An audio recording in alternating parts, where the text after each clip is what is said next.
on my Facebook page that I wanted to share with you. First of all, I want to give proper credit here because I think this is Sandra in Goodrich. Hold on just a second.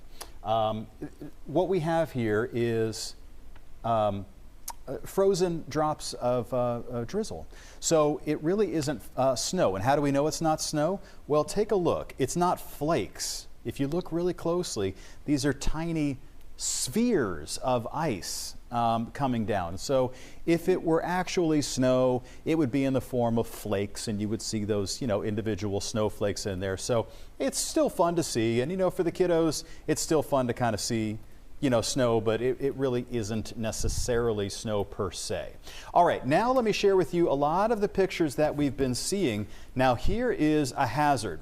So Donna posted this from Cut and Shoot. Cut and Shoot is up there to the east of Willis in Montgomery County, and we have a view of the roadway with some of the sleet. So this is the problem, is that we have this coating of those frozen little spheres that I showed you that are all over the road right now.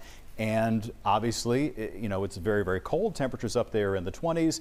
And so as a result, you're slipping and sliding all over that stuff. And it's probably safest to not head out in it, obviously, right?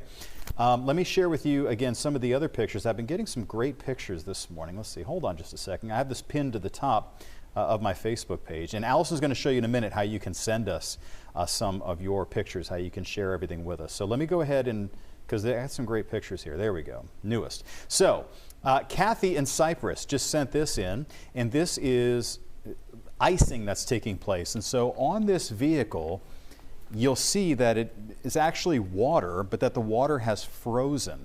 And so what you have is not sleet necessarily. This is what you call freezing rain. Freezing rain is when it falls as a liquid, and you'll see it right there, falls as a liquid on the hood of your car or on the windshield of your car, and then freezes. And so that is what we have going on out there in Cypress right now. And that actually is a hazard as well. We got some good video, again, from Cypress. That's one of the areas that's been seeing a lot of it. Here we go, Magnolia. It is from Stacy, and Stacy says it's a winter wonderland. Well, maybe not quite that, but it is kind of cool to see that layer of some light sleet across the patio furniture and out there on the deck. And it does resemble snow, certainly. And please be careful, walking on that. We don't want anybody slipping. Here's another picture from the Willis and Conroe area, one of the areas that's received the most sleet and some freezing rain. So again, here on the windshield of the car, that's some accumulation there. You see that white? That's actually accumulating there on the windshield wipers and coating their roof and also the windshield of the car in ice. Got some other, let's see, it looks from the Atascocita area, a wintry mix coming down in Katy, some ice around Lake Conroe, sleet in Livingston where their temperature was 27 degrees. It's always on the trampoline, always. That's where it forms, on the trampoline. Here's a nice little dusting around Montgomery as well. This is from Diane, so thank you for sharing that with us. Kind of cool to see. Maybe not safe to walk on, but definitely kind of cool to see. Another one from Montgomery. This is from Florence in Montgomery. Oh, this is Perla. Perla teaches fitness classes, and so they're actually working out in a very cold warehouse kind of area right now. So yeah, you got to definitely be dedicated to head out there into that. Deborah shows us some light snow out between Columbus and Rock Island. So this is about an hour and a half out to the west of Houston on I-10, where we've had some slippery streets. And let me finally show you this. This is Jen, who's at HEB and has the sleet coming on down onto the windshield. So we have, gosh, Allison, so many places, so many reports of the sleet coming down.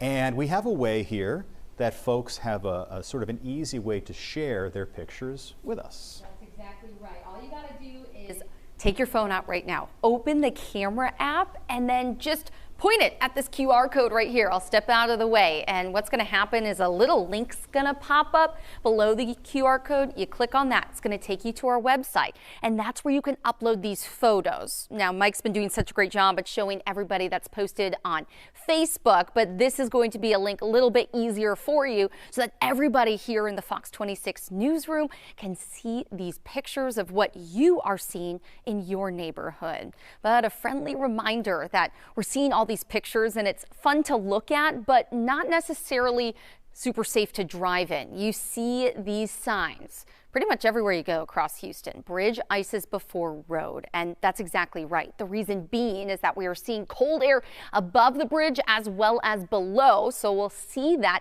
get much colder than the regular roadway. So we're actually hearing reports in Katy right now of any elevated roadways that we're seeing that freezing rain form on. And then we continue to monitor some crashes due to the very wet and icy roads that we're monitoring. Right now in College Station, looks like we're seeing reports of light accumulations of that sleet, so very important to make sure you're staying aware. All these spots that you can see shaded in pink here is going to be that freezing rain. So it made its way through Cypress, crossing over Spring, and now moving closer to Humble. Temperatures are in the 20s, a few low 30s, but what it feels like outside, much cooler. We're talking single digits. Huntsville to College Station, and now in the teens in Tomball. So as we head throughout the afternoon, it's not going to be until 2, 3, 4 o'clock that some spots will be back to slightly above freezing. Then the sun goes down. Skies start to clear. We see all that precipitation clearing out to our east, and that's going to allow temperatures to drop like a rock. I mean, we're looking at frigid and even the potential for a hard freeze waking up tomorrow and Wednesday mornings. These will be some of the coldest temperatures that we have felt since December of 2022. So bundle up, and if you can, limit your time outside. Guys, we'll send it back to you at the desk. Yeah, get some nice warm coffee, snuggle up, stay inside where you are safe and sound. Shelby Rose has been in the Woodlands all day. When we checked in with her last time, we could see some precipitation starting to fall. It was starting to build on the plants around her. Yeah. She said she could feel it on her face too early in the morning. So yeah, we should definitely check in with Shelby, seeing how she's doing out there. Oh, we got somebody on the roadway. Oh yeah, Shelby's on the way to Conroe. Shelby, how's it going out there? What's it looking like? Are the roads still slippery to your photographer? Hey, good morning, guys. Yeah, we are actually right.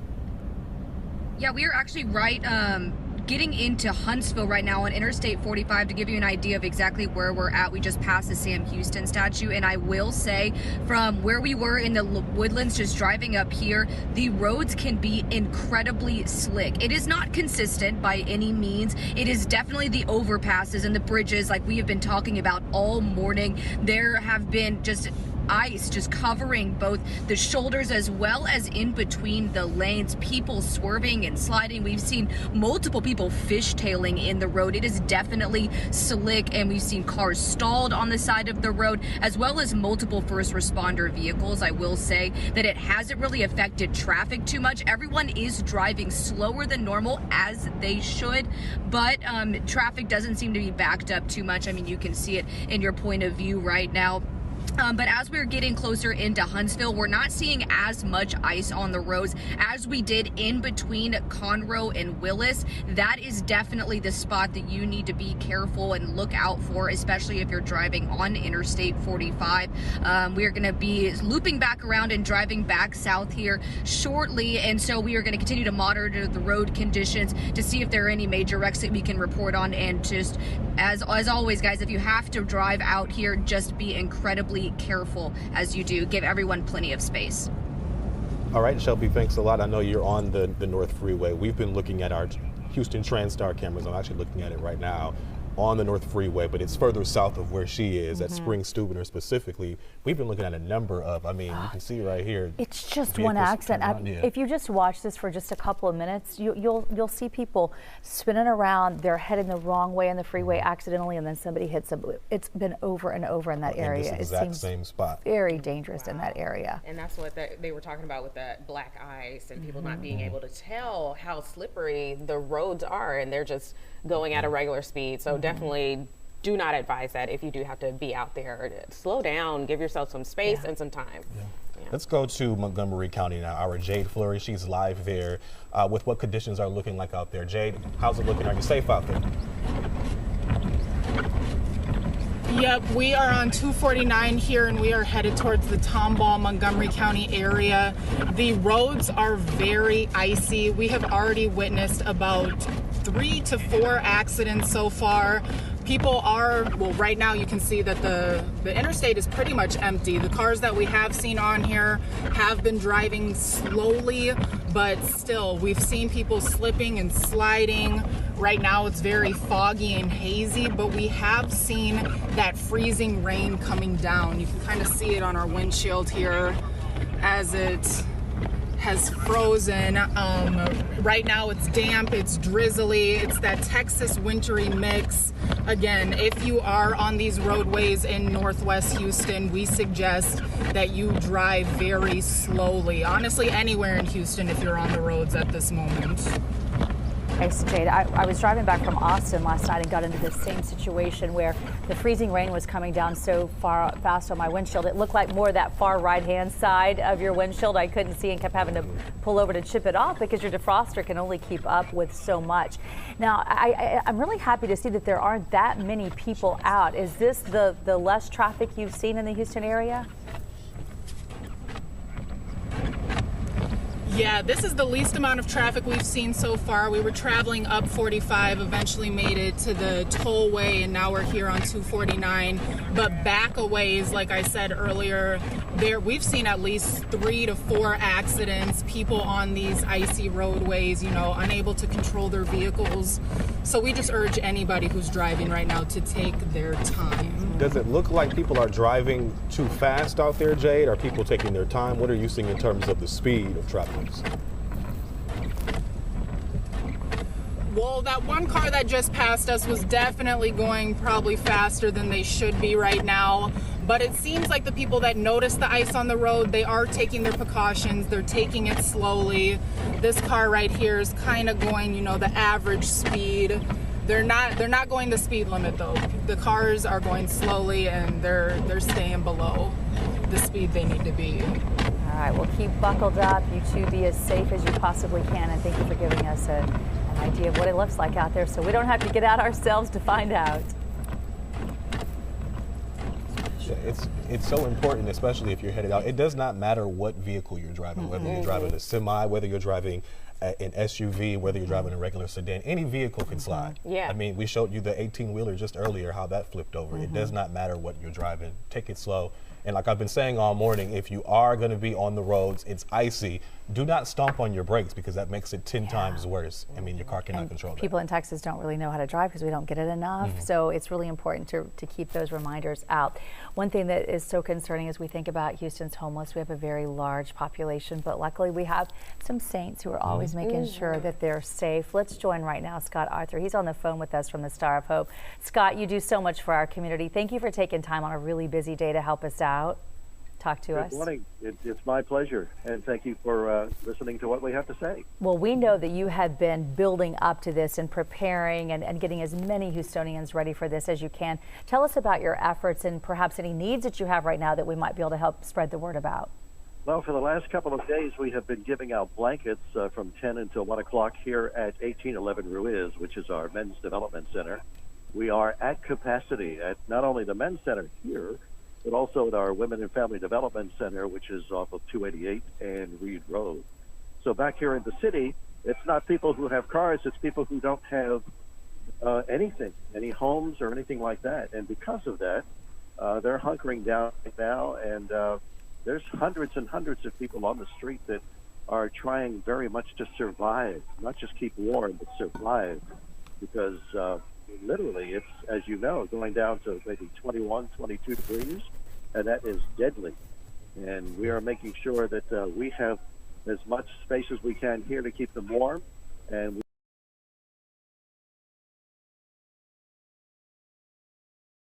we also have, with the blankets, we have a sheet that we printed up of all the warming centers here in Houston as well.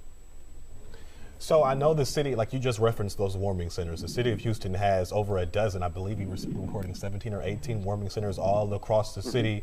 Important for people to know this, so if they know someone who may need this, these resources, just to keep that in mind for people, correct?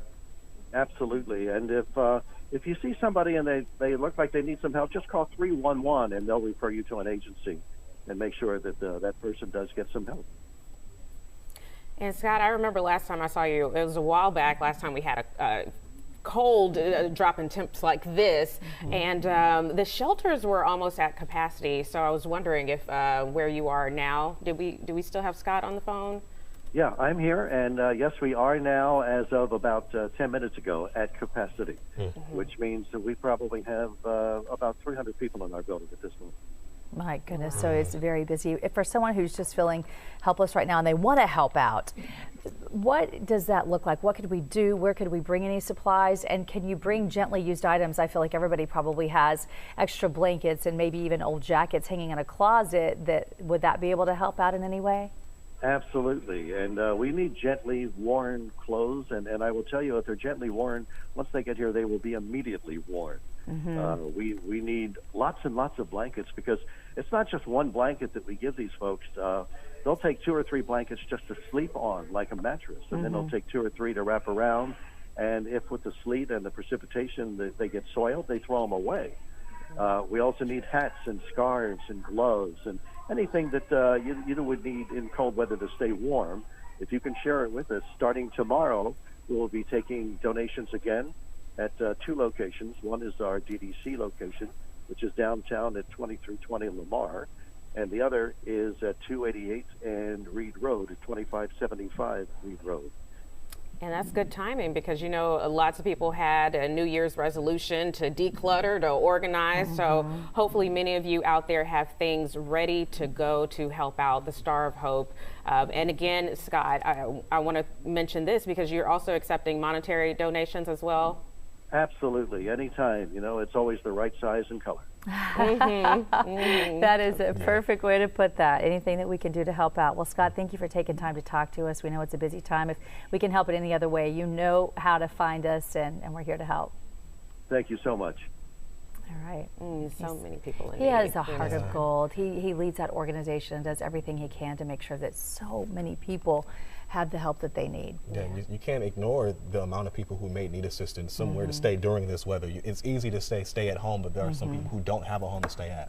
So, yeah, can you imagine in this cold not having a place to go? So. I mean, it is truly, it hurts to walk from your car to indoors, so I cannot imagine having to live out of that. So hopefully they'll get to those warming centers, and we have all that listed at fox26houston.com, so if you see anybody out and about, make sure that they know that those are available. Yeah.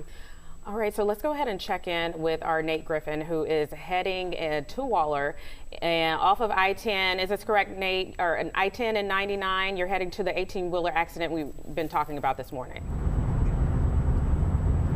I happen to be, right now, Dave and I happen to be on 99, and we're headed towards the Beltway in Harris County toll road and try to get there if we can. But I can tell you that it's been a little difficult because you have icy overpasses, if you will, and you have to be really, really careful. So if you're out and you just happen to have us on, you're streaming, make sure you pay attention to the roads. If you plan on getting out a little bit later, make sure that you are aware that there are also law enforcement officers parked along the sides to ensure that you at least drive the speed limit at minimum, or you drive very safely and slowly going through these particular areas. Dave and I have actually gone over a couple of overpasses, and our vehicle has not exactly gone in the direction we like to go in, but because Dave is driving safely, we've been able to kind of maneuver through that. So you have to be very careful. The overpasses are icy, and you will find law enforcement on those overpasses as well to make sure that you are driving the speed limit or below the speed limit. And in this case, you may want to drive below the speed limit. Gas stations are open in case you want to stop and get gas all along.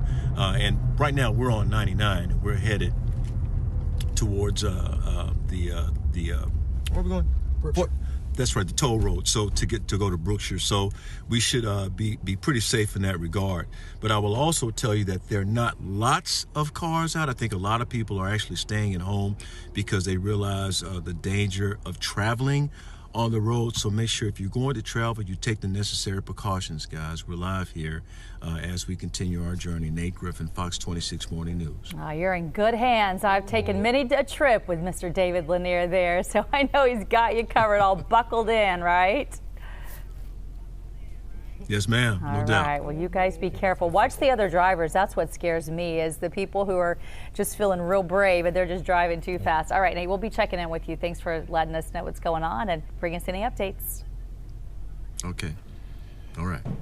Okay, so we have been telling you about this overturned 18-wheeler on I-10 all morning long. We spoke with the Fort Bend County Emergency Manager. This is in Waller County, but I know it's on the line near Fort Bend County. Our Tom Ziska is there on the scene this morning. If we can go live to him with any updates that you have, Tom. Good morning. How's everything out there? Delon and Melissa, good morning to you. It's cold, as you well know. There's the 18-wheeler right here. We are at the intersection of I-10, the Katy Freeway, and Highway 359, which goes north and south. I want to spin the camera around here so I can show you what I see. So again, the 18-wheeler is right there. It is on its side. This is the inbound lanes of I-10. As you look there, a variety of emergency vehicles, as you would expect. No telling what this 18-wheeler was carrying, but there appears to be some evidence that looking at maybe some bobcats that are tooling around up there, that maybe they're looking to see what they can unload from there. There are some heavy tow vehicles right there. They're on scene. They're ready to do what they would normally do. As you look at the TranStar shot from above, meantime, on my camera, if you want to come back to me, I want to show you, this is the intersection of 359 and the I-10 Katy Freeway. Traffic on the overpass is at a standstill. They're not going anywhere for right now. While on the feeder road, traffic has been diverted a little farther to the west onto this, and they got to contend with that traffic light. And it's slow, as you can imagine. Most of it is 18-wheeler traffic. These are drivers who have seen this sort of thing in the past, so they know what to happen. But there was a squall line of snow and sleet and maybe some freezing rain that blew through here right around 9 o'clock, maybe a little bit before then. That's probably what's responsible for a lot of this accident. I can tell you the surface roads are slick. It's slippery, so you got to be careful, you got to be slow, but this problem right here, it's going to be a while to take care of. We will continue to monitor. For now, we are live in Brookshire. Tom Ziska, Fox 26 News. Yeah, then we just got Okay, Tom. Well, we thank you so much for the update. I know at this point, in terms of injuries, we're still trying to work to learn that. Last time we spoke with emergency officials, they did say there were injuries. The number and the extent of those injuries is still, at this point, still unclear, though. All right, Tom, we're going to let you go warm up. Woo! Yeah. Get the little red nose, get some circulation going again. You know, he cannot wait to get back in that truck. Yeah. I know the feeling. So speaking of, he's out there on I-10, and we've been asking viewers to send in their pictures of their conditions, where they are. So I got a couple things to show off here. Now, sometimes when we have this weather, we're wondering if the picture is legit or not. I can tell you this is from a trusted source, my mom, out in Katy.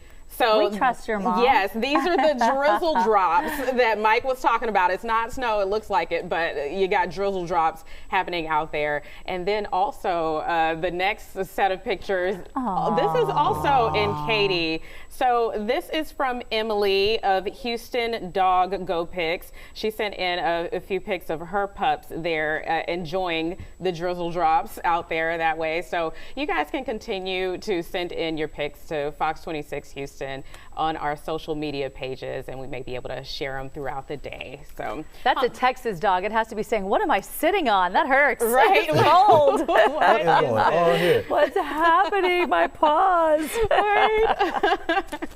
All right. Well, thanks for sharing, you guys. Yeah, those are great pictures there, and I hope your mom is staying nice and warm. Okay, so we're wrapping up our coverage here on our Fox app. If you're watching on your phone, this is where we're moving to smart TVs for the Fox Local app. That's why we tell you all the time, download that free Fox Local app. It's for your smart TV. You can watch us anywhere, anytime.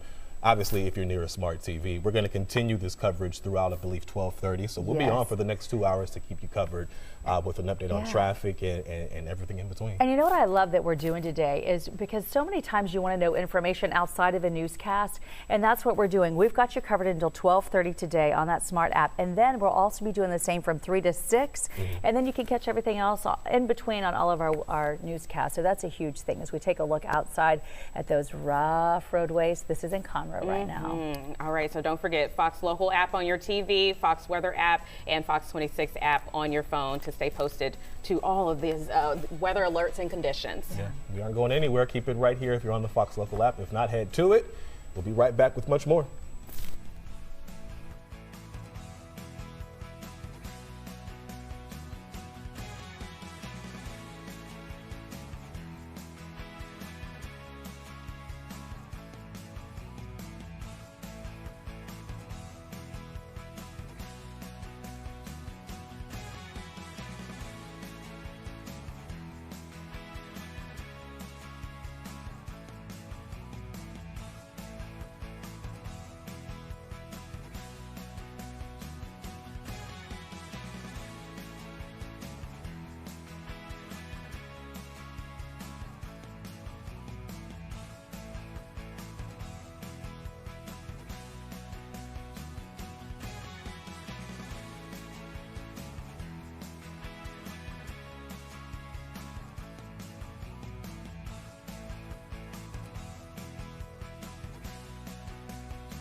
All right, our coverage of this wild winter weather continues right now. If you're streaming live on the Fox Local app or anywhere else you stream, Delon Dillard alongside Melissa Wilson. We appreciate you sticking with us here this morning. We got you covered. For the next several hours, our team of meteorologists and reporters spread out all across the Houston area. And as you know, we've been telling you all morning, it is a mess outside on the roads. There are a number of spin-outs, accidents, and everything in between. You name it, it's out there. And in most of our areas, we're seeing it on the north side, the west side, especially seeping into the southwest side. And I mean, what a mess it has been. It looks like a few serious accidents. So we want to make sure to encourage you. If you can stay home, if you do have to get out and about, we're here to help you walk through that. Take a look at how things are faring in different communities. Yeah, keep it slow out there if you have to go out, because we have been telling you, showing you the TranStar maps and cameras all morning. There are a number of accidents. And because of this weather, I know the city of Houston had to postpone 2 of its MLK celebrations as well. Speaking of the city, let's get over to the Office of Emergency Management.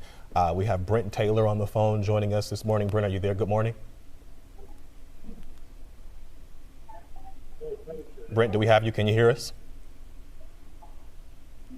Hi, Brent. Can you hear me? Looks like we might be having some technical problems with that. We know how busy they are, so I'll just let our control booth know. If you happen to know that he's back on there, just let us know, and we'll try to chime back in with him, because can you even fathom trying to keep up with everything that's happening in the city right now? They're closing down some highways, the ones that we know of because of a serious accident. One is along I-10, the Katy Freeway West, and the Waller County, Fort Bend County line, also the Grand Parkway in that area, Highway 99. The last time we talked to Office of Emergency Management in that area, they were about to shut that down because they said it's just too many people having to pull over because it's just too dangerous to drive. And we do know there are injuries reported with that overturned semi there on I-10, so we're going to work to get some more updated information about that.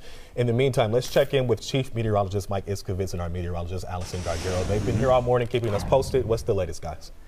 Well, the latest is it was surprisingly kind of robust. You know, that this little area of sleet that came through.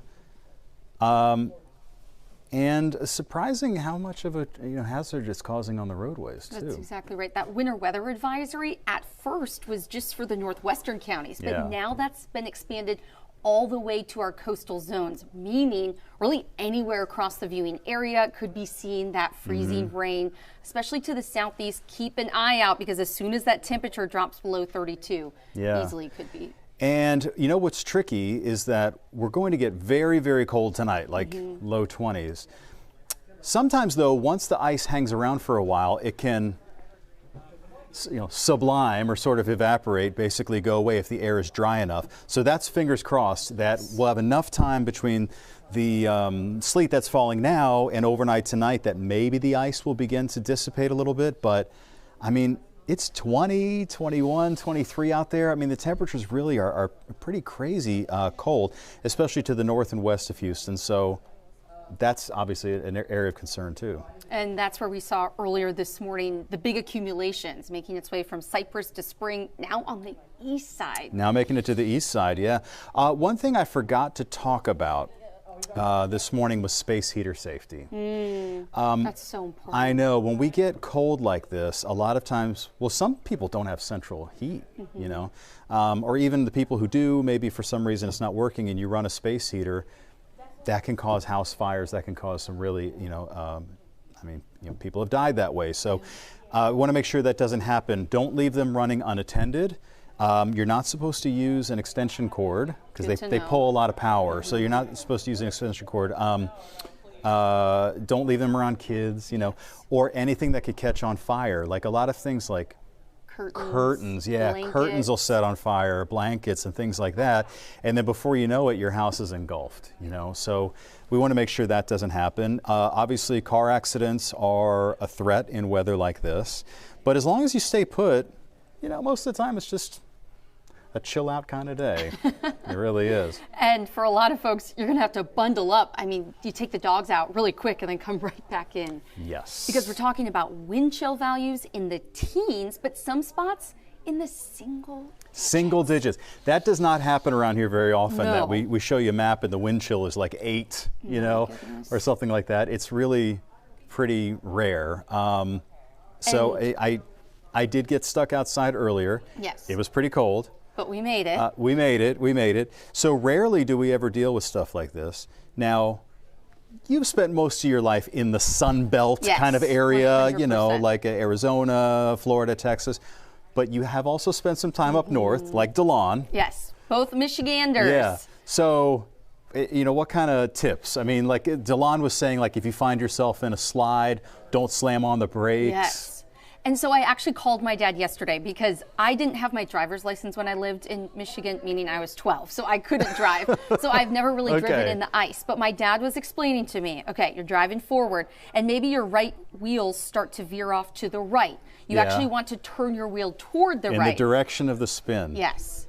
That's what they say. It sounds counterintuitive. It does. But it makes sense because you want your front wheels to then be matching where your back wheels are so that you don't actually start spinning the other way. Wait, if you're you're turning to the left. And then, but your back wheels are to the right, so you want to turn your front wheels to the right so that they can even out, so that you'll be going straight again. I think most people would probably freak out and slam on the brakes. Yes. Yeah. But just don't. DeLon was doing a good job. Just tap, tap, tap, because the likelihood of folks down here having four-wheel drive, most people, you know, up in the Midwest, you don't have four-wheel drive, used to it. and we also don't have winter tires, right? I mean, a lot of people down here even summer people have summer tires, which are only made for warm conditions, and then they'll get hard as a rock in the winter. So, yeah. And I feel like the one good thing, since I've moved here, Texans are just so nice. And so hopefully somebody with a big truck, if you were to be stuck, could maybe help you out if need be. Hoping we don't get to that point, but. What you don't want to, people here are very nice, but they also are prone to tailgating. And you don't want to do that in this kind of weather, because you may get to an area where if you have to slam on your brakes, you're not able to, and now you're in a wreck, and now, you know, we don't want that to happen. I mean, you shouldn't do it on a normal day, but especially not today. But especially not today, definitely. Do you want to get everybody up to date on what's happening out there? The temperatures are not budging. They're like just stuck. I mean, Brenham, 20 degrees right now. 20. Oof. And not moving fast at all. We can tell you that. I do want to let you know any of that precipitation looks like it's south of Brenham. So right now you should just be cold and maybe some lingering ice. But let's get you out to the temperature map so you know what it's like where you live and maybe where family or friends live. You like to keep in touch with them. So let's take you out to Magnolia. 23 degrees right now. 26 in the Woodlands. Willis at 28. Cypress 24 right now. Belleville 21. We have Jersey Village at 27 and Spring at 28. So you can see right here, just to the south of 290, the chance for some of that freezing rain. So what's it going to do? Continue to move off to the north and east. So potentially, if it holds together, making its way toward the Villages. Splendora, you can see some of that freezing rain and potentially sleet pushing off to your east as we speak. But I do want to now take you out to the northeast side of the Houston area. Humble is just below freezing. We're at 31 degrees right now. Huffman at 30. Dayton, that precipitation to your north, you're at 28 degrees. And Channelview, 31. Closer to Katy and into what looks like Thompson's, we're right around 27 degrees. Lake Olympia, 22. And these are actual temperatures, guys. So any of this freezing rain is going to be likely. Moving into Alvin right now. Maybe you live on the east side of Alvin, you haven't seen much. Well, you can see this big old area is going to bring that potential toward you. And looks like Jamaica Beach, you're in the clear of any precipitation, but not in those temperatures. We're still below freezing and right on the cusp from Pasadena to Webster, League City. I would say probably once this line of precip moves through, then you're likely going to be seeing those temperatures start to drop. But we talked about the wind chill. Already today, we've seen wind gusts 20 to 25 miles per hour. Boy, it's windy, but that's making those temps actually feel like, here we go, single digits from Brenham to College Station and Huntsville, feeling like 15 in Tomball all the way up to Conroe, 17 in Dayton and Galveston. It is feeling like 26.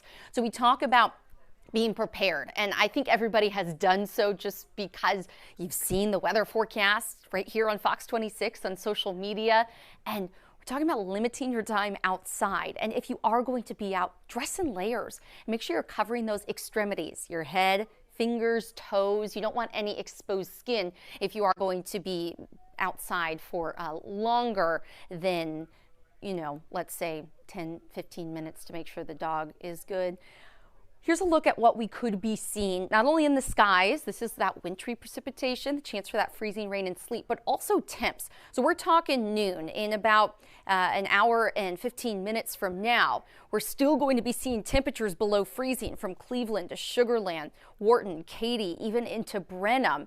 And as we head into your 4 o'clock hour, temperatures not budging much, still some 20s and just below that freezing point. Now, as we head through into your Tuesday morning, you can see all that precipitation has shifted off to the east. So just like Mike was saying, we're actually going to be monitoring a big old plume of dry air, meaning no more chance to see that freezing rain. But with those clearing skies and dry skies, that's going to allow temperatures to drop like a rock. That's why we're monitoring that wind chill advisory continuing even until Wednesday morning. But we could be seeing the actual temps in the teens, Brenham to Huntsville, 21 degrees in the Woodlands, even League City briefly going to be above that freezing point tomorrow, but then another round of those below freezing temperatures and likely in the widespread 20s by the time you're waking up Wednesday. And then after that, we should slowly be surely seeing those temperatures rise Wednesday afternoon and then again into Thursday. Let's talk about what's happening across the state. Oh yeah, actual temperatures now, we're back to them. Amarillo at 8 degrees right now, Lubbock at 11, Oklahoma City at 6 degrees, even Little Rock, Arkansas, where we have been monitoring some snow, is at 12 degrees right now. And it does look like Shreveport, Louisiana is still that wintry mix. It doesn't look like it's actually turning into snow until it's moving into portions of northern Mississippi, Alabama, and even into Tennessee. But look at temps across the state. I mean, El Paso's actually in the 50s, but everybody east of that, and I'm talking everyone, is in anywhere from the single digits to that freezing mark. And I do want to take you out to our 30-minute radar loop. It looks like any precipitation in spring has cleared out. We're seeing that down to the south as well. Here's Pasadena. It looks like Deer Park, and then making its way further to the east toward Baytown. You can see some of that, and looks like Fresno and Siena, you actually could be seeing another round of that freezing rain. So we like to take you on a tour of the radar so that you know exactly what you can expect as you head outside. And I did mention that more of that snow is continuing further off to our east. I mean, from Memphis to Nashville all the way to DC, you can just see this belt, and it's going to continue to bring anywhere from likely 1 to 3 inches of snow and potentially more in some spots off to the north. So lows tonight going to be cold. We mentioned that there's that wind chill advisory, but also a hard freeze warning, meaning that we could be seeing temperatures as low here in Houston as 18 degrees. So it's going to be downright cold, frigid the next few mornings, but then those temps slowly rising. I mean, 49 degrees on Wednesday afternoon, you're going to be like, where did all the cold go? And feeling a bit more like spring Thursday before this weekend. Don't put those jackets away because we're likely going to be waking back up into the 30s by the time your Saturday and Sunday mornings roll around. But Melissa and Delon will send it back to you.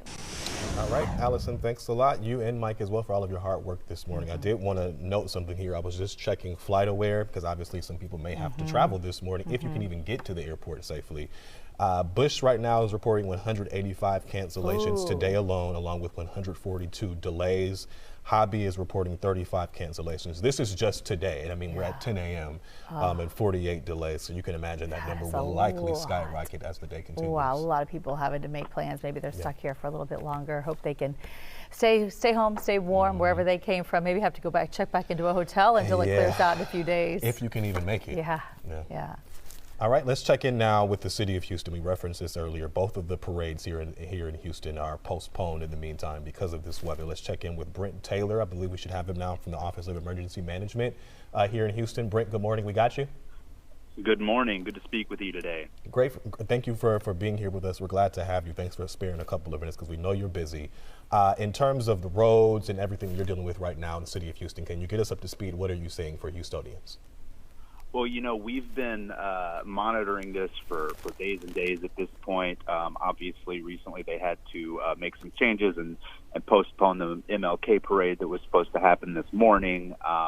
Roads, bridges and overpasses are the primary concern. Obviously, that's where the most likely places that you would see ice And even if the temperature, gets close to above freezing, that ice turns into water, then it drops down, that water's going to turn back into ice, right? So we're definitely monitoring those things. The pre-treatments that we did on the roads was successful. That's been very good. We're coordinating with National Weather Service, TxDOT, Houston TransStar, flood control, all the folks you see that come out and really shine during weather events like this. And one thing that we have seen on our Houston TransStar cameras is just one accident after another. Is there any way for you to monitor about how many accidents we're talking about, or is it too ongoing of a situation to keep up with that number? I could probably work to find that for you, but I don't have it right in front of me.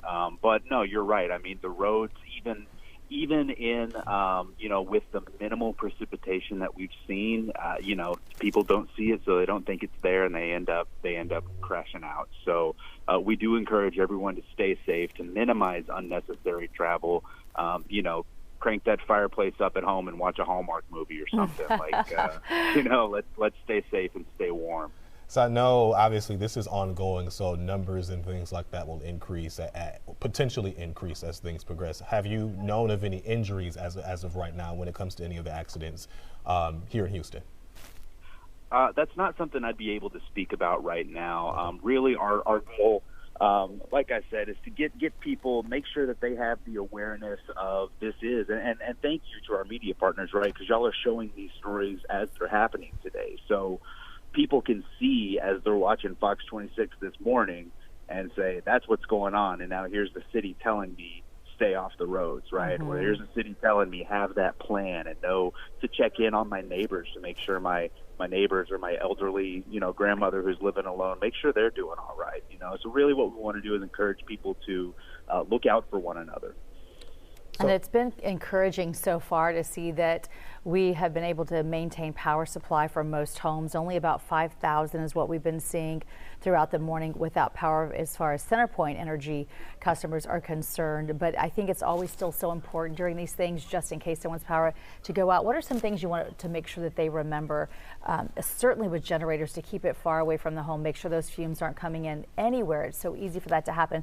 And we report on tragedies every time we see severe weather like this. It just breaks my heart. No, that's exactly right. We've been in coordination. I was just on a call before this with CenterPoint, among many other partners, where they were talking about how they're, able to what loads they can sustain, and that they're in good shape right now. And they're looking forward, like you said, just a few thousand customers without power right now, but that may change, and we're in constant contact with them so that if there is a large, significant power outage, that we know where to put our resources first to make sure that everyone stays safe. If you are home and you don't have power and you're working with a generator, you really said it the best, Melissa. Just make sure it's open air, that you're not, even if it's, you can still run into problems running your generator in the garage with the garage door open, because those emissions are going to rise to the top of the garage, and they may not go out that garage door. So you could still find yourself in a situation where you're ingesting hazardous, chemicals, essentially. So keep the generator in the open air, and if you're using your car, again, if you have to go to your car, turn your car on, plug your cell phone in to charge for a little bit. Don't keep the garage, take it out of the garage. You want to keep those exhaust fumes in the open air so that you're not bringing them back in and breathing them. So I know we've been talking about resources for individuals. We can't forget the homeless either, because it's easy to say you can stay home, stay in the house, but there are some people who don't have a home to stay in. So I know the city of Houston has about 18 warming centers across the city for the homeless? We've done a really great job of coordinating, not just within the city itself, but with our nonprofits, our churches, different organizations like that. So, there are several. There are certainly, the YMCA. You can go to any of those locations and grab a cup of coffee. The Salvation Army has 5 separate locations that are open during the day today. And then as we get into the evening, that's when you start looking at those warming center operations where folks can come escape the coldest of the cold whenever we're dropping down into the 20s and possibly the teens overnight. So go to one of those warming centers if you don't have access. We've been working with the Houston Police Department has the homeless outreach team who has been on the ground for several days talking to the people who, because they may not have a cell phone, they may not be able to contact 311 to say, hey, can I get a ride over to the warming center, right? So we've been making those personal connections on the ground. We've been working with all the nonprofits and the outreach groups that regularly interface with the people who are living in homelessness. And we're really proud of the work we're doing. We're hoping that they're getting the message and that they're taking the right steps they need to keep themselves safe. Yeah, well, thank you for all your efforts. It makes such a big deal. And we understand Lakewood Church, which is actually basically just across the Southwest Freeway from us, a huge facility also opening its doors for anyone who either loses their electricity or doesn't have anywhere to go. And that's where this comes in. Obviously, if you're watching us, you're watching it on your smart TV. We know homeless people would not have access to a smart TV. So that's why we just encourage you, if you are out and about and you see somebody who doesn't have help, just go to our website, fox26houston.com, and that's where you'll find those warming centers and let people know where they can go. I think this is a community effort. I know you're super busy. We don't want to keep you outside of our stay, so to speak. Any last minute advice you just want to make sure, anything in Houston you want to make sure people know about, or you just want to make sure that they're staying weather aware? I love this city, and we have done things like this before, whether it was a freeze, whether it was a severe weather thunderstorm, whether it was a Harvey. We really are great at looking out for each other and taking care of everyone. So just keep doing what you're doing, folks. We really appreciate everyone in their neighborhoods, working with their friends and families, and keeping everyone safe. If you ever need any resources, we're here. Go to HoustonOEM.org. That's where we have a list of all the information. And if you need something that we don't have right away, contact 311 through the app, through the portal, through the email, through a phone call, however you need to. But we're here for you as a city, and we're hoping that everyone stays safe. All right, Brent Taylor with the Houston Office of Emergency Management. Brent, we thank you so much for your time. You stay safe out there. We appreciate you. Thanks, y'all. Take care. So I'm checking our website here, and obviously you can imagine school districts are already looking ahead to tomorrow for students. And obviously schools are closed today because of MLK Day. We just posted on fox26houston.com, Cleveland ISD closing all of its campuses and facilities tomorrow already in preparation. And you know that's going to continue to build because what's happening is those temperatures are not going up and allowing a lot of this to melt. So it may become slushy once we get maybe around 33 degrees later on this afternoon, but then it's going to quickly drop. It could refreeze, and so that's a really big problem. I'm looking at Houston TransStar right now, and if you take a look yourself, if you have to head out and about, you're going to see, take a look at all these accidents, especially on the North Freeway in the north side headed toward the Woodlands, coming and going. It is unbelievable right now. Here's a stretch of the roadways that actually looks like it's accident free. It's I-45, the North Freeway at Louetta, but just a little bit closer toward the Grand Parkway. It is just one accident after another, and they're moving very slowly, and it is showing here that there's ice on the roadways. Also the Beltway 8 in that area, also ice on the roadways in there. So just know that not a good idea to be out right now. I'm not sure if we can go to this here really quickly, but the Katy Freeway, I-10, we've been monitoring that 18-wheeler that was tipped over. I was looking at our TransStar cameras just a second ago, and I saw where there were some excavators there on scene trying to clear the truck. I'm not sure if we have that camera that we can go to really quickly, but we've been telling you all morning, I-10, I believe that, where was that at on I-10? FM 359, Waller County, Fort Bend County line there. Both lanes, inbound, outbound, shut down right now because of a semi overturning there on the road. We have been going there this morning, and you can even see snow and ice on the roadways there. And we've also been encouraging you to do everything you can if you go out and about to have an emergency kit. Let's talk to Doug Shoup right now with AAA to talk more about it. There's that shot that you were just referencing. But Doug, thank you for taking time to talk to us. Yeah, good morning, Melissa and Delon. Thanks for having me on. What are your biggest concerns this morning as you take a look at what it's looking like on our roadways, especially around Houston this morning?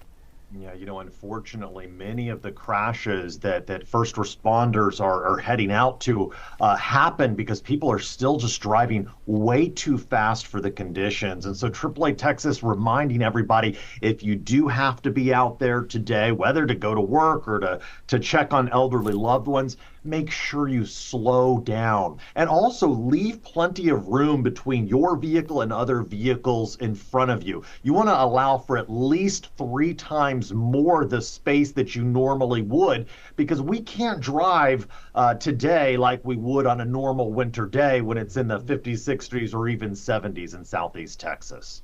Some tips for drivers who still have to go out. We're urging people to stay inside, but there are people who have to work. They may have errands they have to run. What are a list of tips you want drivers to keep in mind? Well, go ahead and turn your headlights on to increase your visibility. Some other things that you want to do is always brake very gently. Don't slam on the brakes. That could just further cause your vehicle to go out of control. Do not use cruise control on the roads today or the highways today. It's a great feature when it's dry outside, but if you're using it when there could potentially be icy patches, it could cause your vehicle to lose control. Be very aware of the areas that are more likely to freeze first. You've been talking about it all morning: overpasses, bridges, as well as shaded areas, particularly later on this evening, as well as early tomorrow morning. They may not warm up enough for that ice to melt.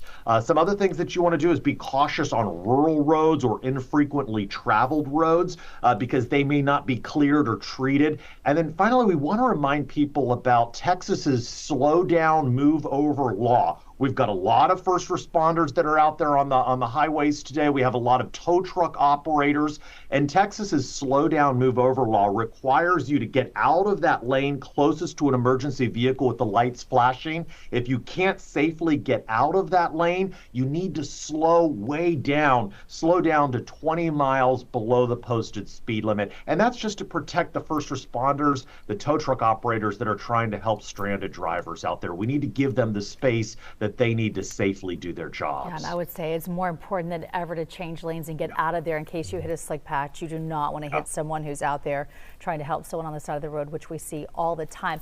Doug, something I saw interesting this morning, we have photographers all over the place in the greater Houston area. They've been driving out. They safely have mounted cameras so that they've got two hands on the wheel. But one thing I noticed is a lot of cars have their flashers on as they're just driving down the highway. What would you have to say about that? Is that a good idea to tell people that you're cautiously driving, or is that a little confusing for people and they're trying to let you over? I was a little torn on how I felt about seeing so many vehicles doing that.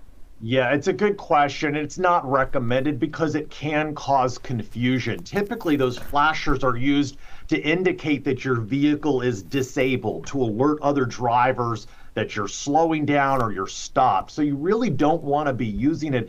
A lot of people along the Gulf Coast do use that during heavy rainstorms, but it's best just to use your regular headlights. When it comes to prepping your vehicle for driving in this type of condition, here in the Texas heat, our windshield wiper blades become brittle and they start to streak.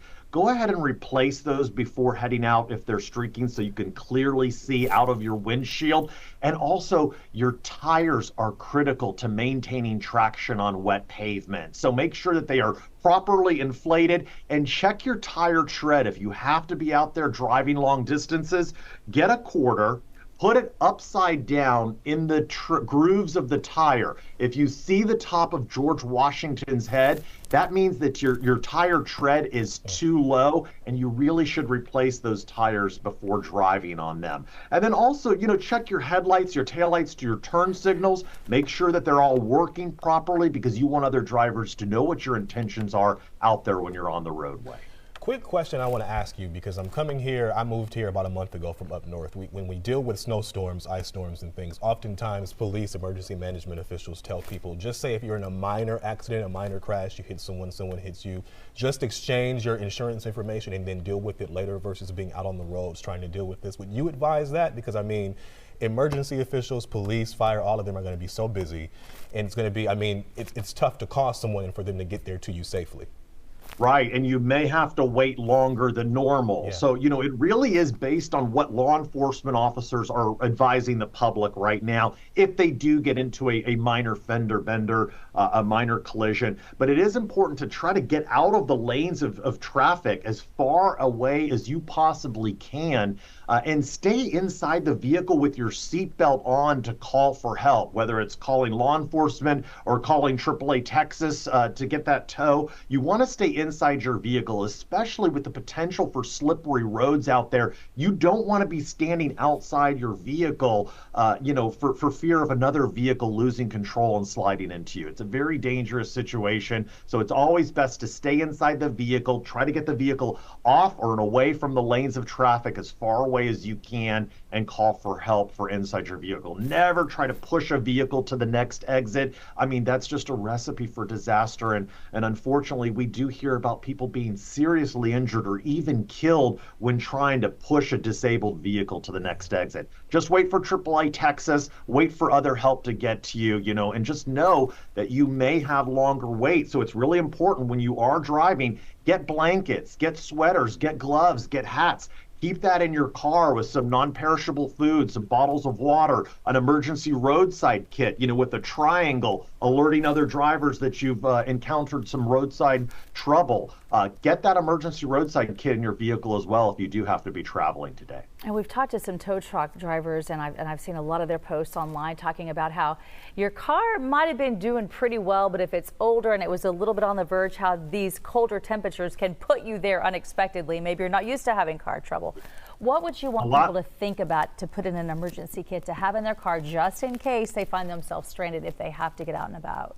Yeah, you're right, Melissa. You want to have those jumper cables. You want to have basic tools. You want to have a first aid kit. A lot of people don't realize just how this winter weather, these cold temperatures can impact your vehicle's battery. In fact, as the cold air moves around your vehicle, your battery can lose up to a third of its power. Especially if your battery is older, 3 years old or older, you probably want to get that battery tested before heading out there, especially in these extremely cold temperatures. And one indicator that your battery may be going, of course, is if you try to turn it on, you just hear a clicking sound at first, or if your interior lights or your headlights dim when you're trying to turn the vehicle on.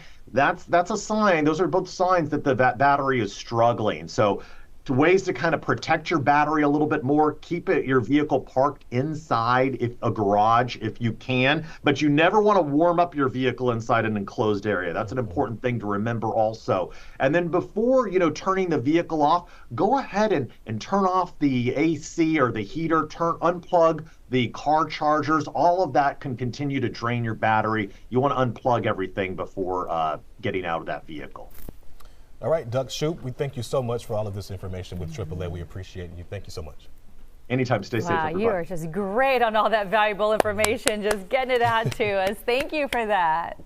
Anytime. Thank you. So helpful. My goodness, he's all over it. Yeah, I know we've been talking about the airports. I told you earlier, at last check, there were 185 cancellations at Bush.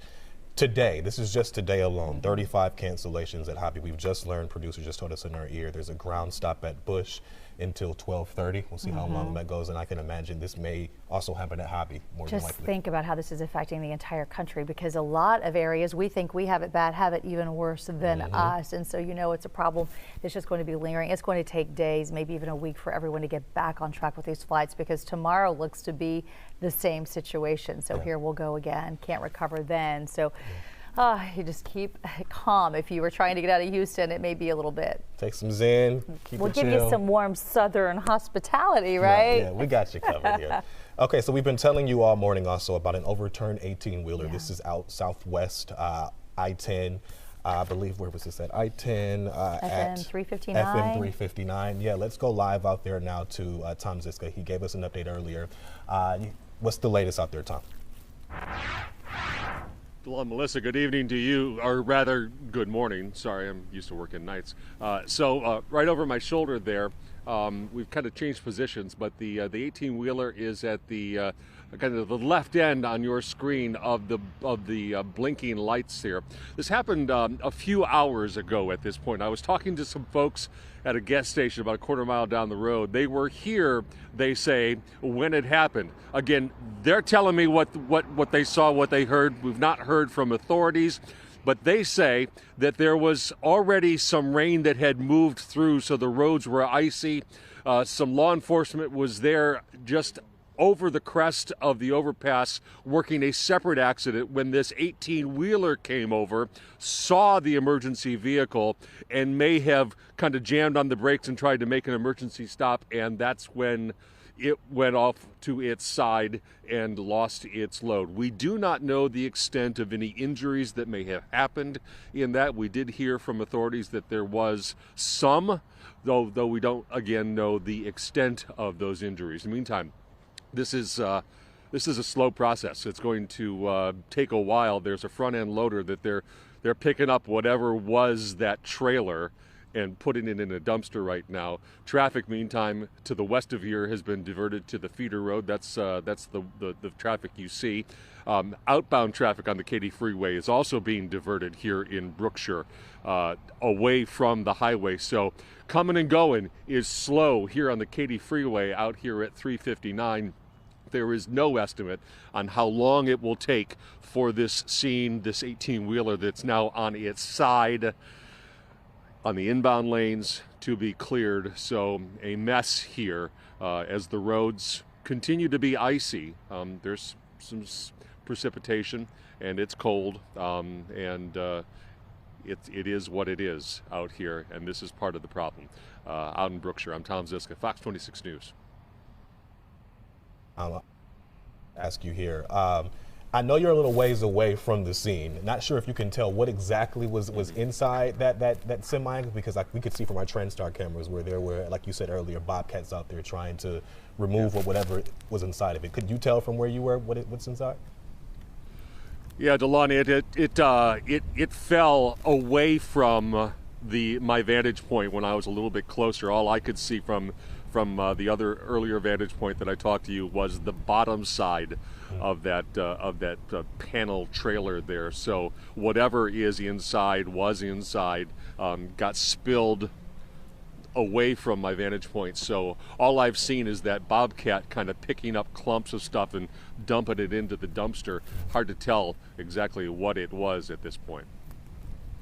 All right, Tom. Well, thank you for being out there. We're going to let you go warm up. Hopefully you have something warm to drink or can get your hands on something. And thank you so much for being out in the middle of the elements to show us what's going on. You tough one. All right, let's check in now with Shelby. We have a number of reporters all over the Houston area and surrounding areas. Let's check in now with Shelby Rose. She is in Conroe. I believe you're on 45 North Freeway. Well, we are actually past Conroe, a little bit past Willis. We're in the 45 southbound lanes right now, and the reason why we pulled over safely, mind you, over past the feeder into this grassy area is because look at this ice, guys, on the roadway, and this is what I want to point out specifically. This is not a bridge. This is not an overpass. This is ground level, and you can just see the ice. The only points where you don't see the ice is exactly where cars are driving, and that is what is very, very dangerous for drivers, because I know we've been heeding the warnings of watch out for bridges, watch out for overpasses, but this is a clear example that it is not solely the bridges and overpasses where we're seeing ice. Thankfully, the majority of drivers that we're seeing driving down this area, they are going slow, a few of them going faster than they probably should be. We have seen, thankfully, a lot of 18-wheelers driving by with their flashers on, going much slower than normal. I would say about 20 miles an hour, trying to slow down the traffic because of how icy, how slick these roads are. And I mean, even just where we're standing right now, if we can take a look at just the ice that's on here, I mean, it is frozen solid. It is very, very slick, very, very icy out here. So if you are driving specifically on 45 between Conroe and Willis and even farther north, that is where you really, really need to be careful and really need to be safe. We've seen a number of accidents, only about a handful. That's not impeding traffic in any way. Thankfully, there's fewer people on the roadways, probably because of the MLK holiday, combined with people being smart and just not getting out here in this frigid temperatures and these icy roadways. So, of course, this is a spot that you definitely need to be looking out for, because there are ice on roads that it's not just those bridges and overpasses. Melissa and Delon. So important information. I mean, because the roads look clear. I mean, if we're just looking at her right here, it does not, you can't wouldn't really see tell. It. Black ice. So important to keep in mind. If you have to head out there, keep it slow. Do not speed, because all it's going to do is just make things worse. Shelby, we appreciate you. You stay safe out there. Go get warm. I see that wind blowing her hair. You know, it can't feel too great out there, but our reporters are working so hard just to give us an idea. It really helps if you're in your home to be able to see for yourself what it looks like and why we shouldn't be out there. Reporters all over the place, some of them in their vehicles driving around. Jade Fleury's been one of those today. Let's go live to her right now. Jade, where are you and what's it looking like where you are? So we are on 249 right now on the border of Harris and Grimes County, and I'm going to flip the camera around so you guys can see the ice on the roadways here. It's on the roadways, but it's really on these overpasses like we're going on right now. You can see it all along the road. We've passed through the freezing rain. It seems to be off and on, but the more north we head, it seems to be more active. It's very foggy, very hazy. It's damp, it's drizzly. And we have already experienced or witnessed 3 to 4 accidents on 249. So anybody who is traveling right now, they need to take it slowly. It is easy to veer off of these roads and end up in a ditch or end up on the side of the road. So please travel with care, with caution. There, thank you to you and your photographer for being out and showing us. And like you said, slow and easy. It's the name of the game today. Keep it cool. Don't do too much out there. Thanks, Jade. If you're just joining us, obviously our weather coverage continues here. We've been covering it all morning. I told you guys earlier, Cleveland ISD already closing its campuses and facilities tomorrow, Tuesday. Schools are obviously closed today because of the holiday, but Cleveland ISD already closed. The warming centers, however, at the Cleveland Middle School and Santa Fe Middle School will be extending their hours until 5 p.m. tomorrow. And then also Corrigan Camden ISD is delaying its start of school tomorrow until 10 a.m. So you imagine that number. Oh, really yeah. increase. So if you have children, we highly suggest you keep a close eye on that cell phone. You're probably going to be getting some texts or emails from your child's school giving you the update. We'll also keep them running at the bottom of our screen. Every time we get one, we'll try to put it on there to make sure you know exactly what's going on. And then another reminder, we told you just a little while ago, a ground stop right now at Houston's Intercontinental, or IAH, as a lot of you know it if you're booking that flight. Ground stop until 12:30 because the conditions are just too icy, too big of a mess. I'm sure they are busy de-icing all of those wings, making sure anybody who flies out of here remains very safe. While it can be a major hassle to have that delayed flight, what a blessing to make sure that everybody's okay. Absolutely. Travel is certainly treacherous from the skies to the roads today. Let's go live now to Natalie He. Natalie, where are you and what's the latest out there? Hey, Delon, right now we're in Atascocita. We pulled over to a shopping center just to kind of give you a look at the conditions. We took 59 to get over here. When you hit the Beltway, you could kind of see that the road was a little wet. Nothing too crazy though over here, but because the temperature is below freezing, you can see that when the precipitation is falling, it's actually looking like a little bit of flurries. You can see it on some of the plants. It might be a little hard to see in the camera, but you can see it's starting to ice over a little bit. And if you follow me over here to our car, that's when it's really obvious. And we're hearing the same thing from a lot of people on social media who live in this area. They say that when they drive outside, they can see the rain, it's hitting their car. It's actually leaving a little bit of ice, if you can tell right here. This is the bottom of our car here, kind of on the edges and the door. So this is the most that we're seeing over in this area. The roads, though, a little bit of wetness, nothing too slippery. So far, we did catch up with some of the shoppers that are running out, grabbing some last minute groceries, grabbing some last minute essentials from the store. They say, all right, it sounds like we lost our audio there. So again, she was in the Atascocita area. Interesting to see how it's affecting different communities. It's great that we have reporters all over the greater Houston area so you can see for yourself what it looks like perhaps in your own neighborhood. Looks like she has been the easiest, so to speak, neighborhood of anyone that we've seen so far today. But who knows? She said it's just starting to pick up there, so maybe it's just now coming into that area. Yeah, we've been showing you some TranStar cameras all morning. I'm looking at a tweet from or a post, I should say, from the Spring Fire Department saying there are multiple accidents on I-45 right now in both the north and southbound lanes through Spring. So use caution and slow down if you have to head to that area. And obviously this, if you see here on your screen, we've been telling you about I-10 Katy Freeway at FM 359, this overturned 18-wheeler. This is likely the most dramatic accident crash that we have seen throughout the morning, weather related. And you can see here, emergency officials remain here on scene. We've seen a number of bobcats, more so excavators, removing whatever is inside this overturned semi as this investigation continues. My goodness, it's just sickening to see what they're having to work on out there. You know, they're so cold trying to get that up and out as quickly as they can, and it has taken hours. It looks like they have about that much to go. All right, well, we've been checking in with different experts across the city, so that is a relief. Let's check in with Brian right now, see what's happening within Harris County. Brian, can you hear me? We don't hear your audio yet. Can you try to talk to us one more time? Let's see if we can hear you now. Oh. We'll work on that in just a couple of minutes. I mean, we've talked with Houston Office of Emergency Management, Fort Bend County earlier this morning, AAA. So many different officials, organizations working right now to keep Houstonians and everyone in between, everyone safe. Yeah, hopefully we can get him on in just a moment to find out what's happening in Harris County as we go neighborhood by neighborhood, trying to figure out our best way to keep you safe. So the temperatures are being tricky. We were hoping it was going to be a little bit warmer today, so we would have plenty of time for all this to melt off. We were asking our meteorologist, our chief meteorologist, Mike Iskevitz, about this a little while ago of what does that look like for tomorrow?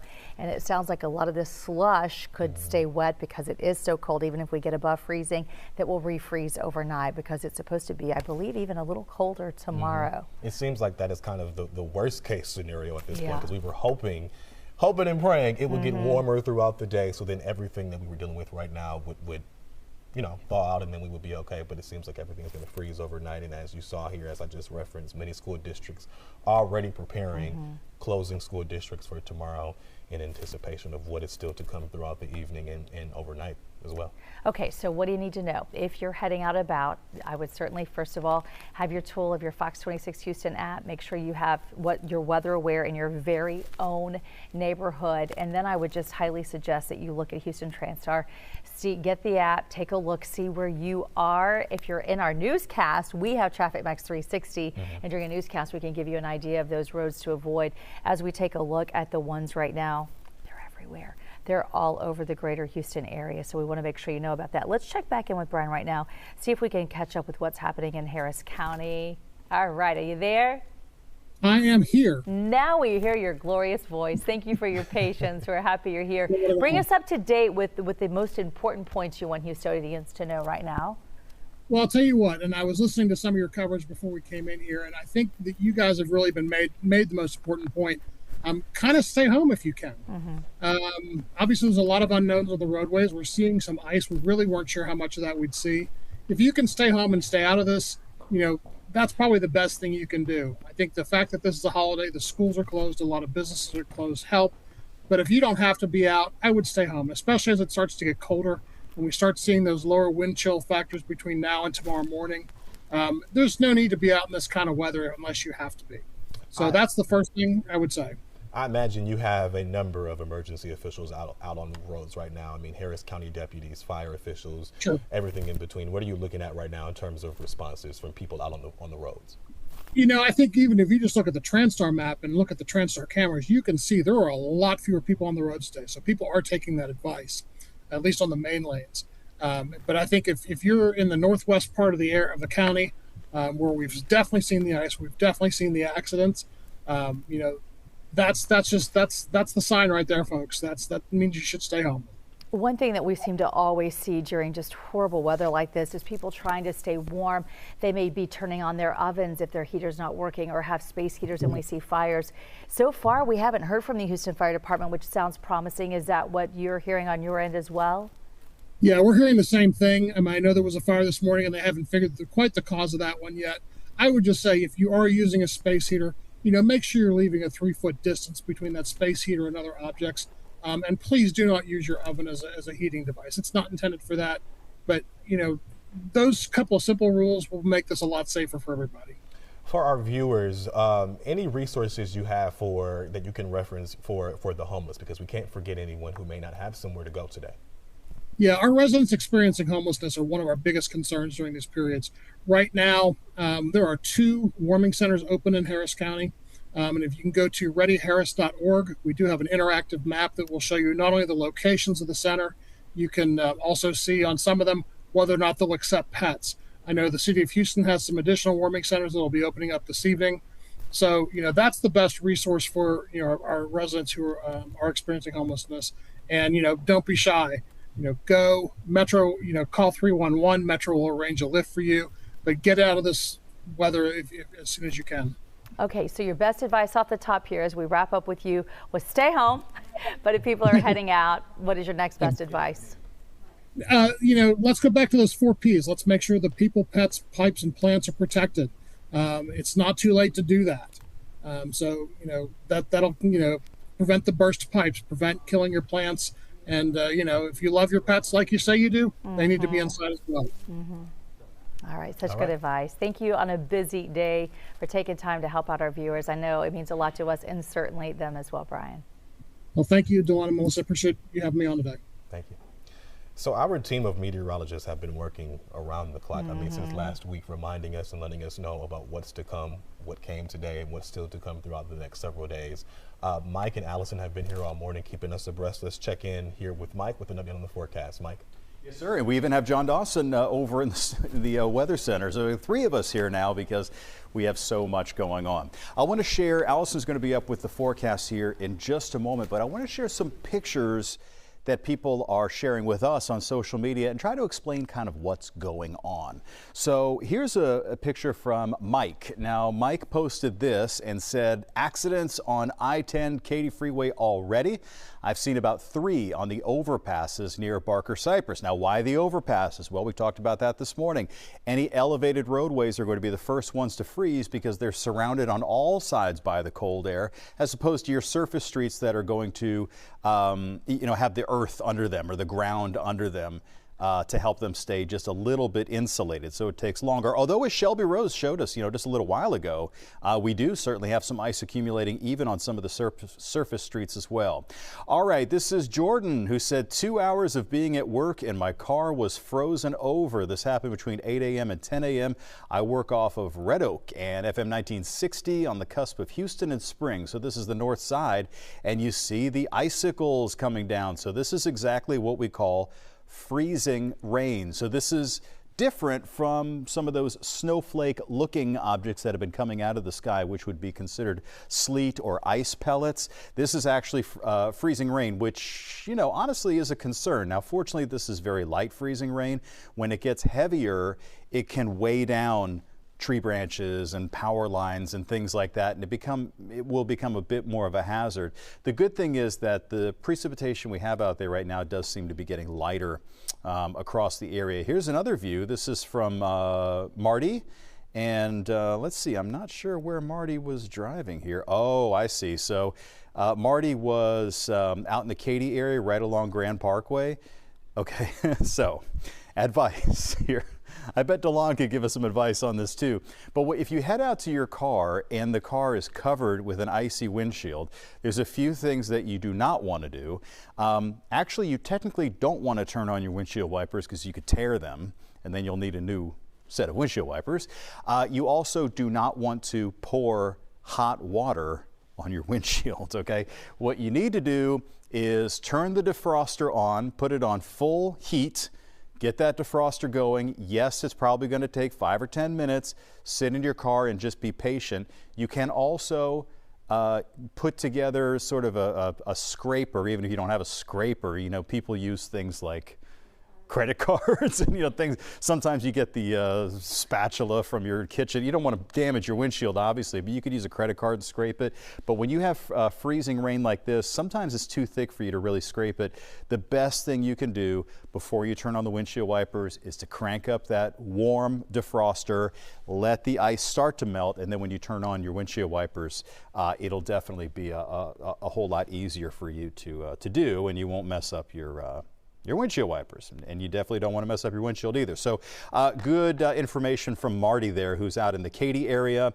We have some ice pellets there showing up from New Caney. Also, this is Jersey Village. Let's see, this is Verna, which is sharing with us this image from Jersey Village, where you can see some of the sleet, some of those pellets, those ice pellets that are showing up. Could we take that full screen? It'd be great if we could take it full screen. Or not. It's fine. Yeah. You could just imagine in your head that there are some little pellets that are gathering on somebody's windshield. Let's go ahead and check in with Allison, because what we are hoping for right now, Allison, is that at least the precipitation will calm down so we won't get any more icing taking place. That's the last thing we need. Freezing ice, that surprises me that we're having as much of it. Yeah, and we're seeing it a lot further south than maybe what was expected in some of the forecast modeling yesterday. So we're seeing that drop south of the I-10 corridor. So spots that are below freezing there, which is now most of the viewing area, could be seeing some of that freezing rain and sleet. Now quickly, Mike's been showing you pictures that people have posted on his Facebook page, pictures and videos, but you can actually send them so the entire Fox 26 newsroom can see. Take out your cell phone, hold up the camera app, and you'll see a little link pop up just under this QR code. There you can upload those pictures and videos and let us know what you are seeing in your neighborhood.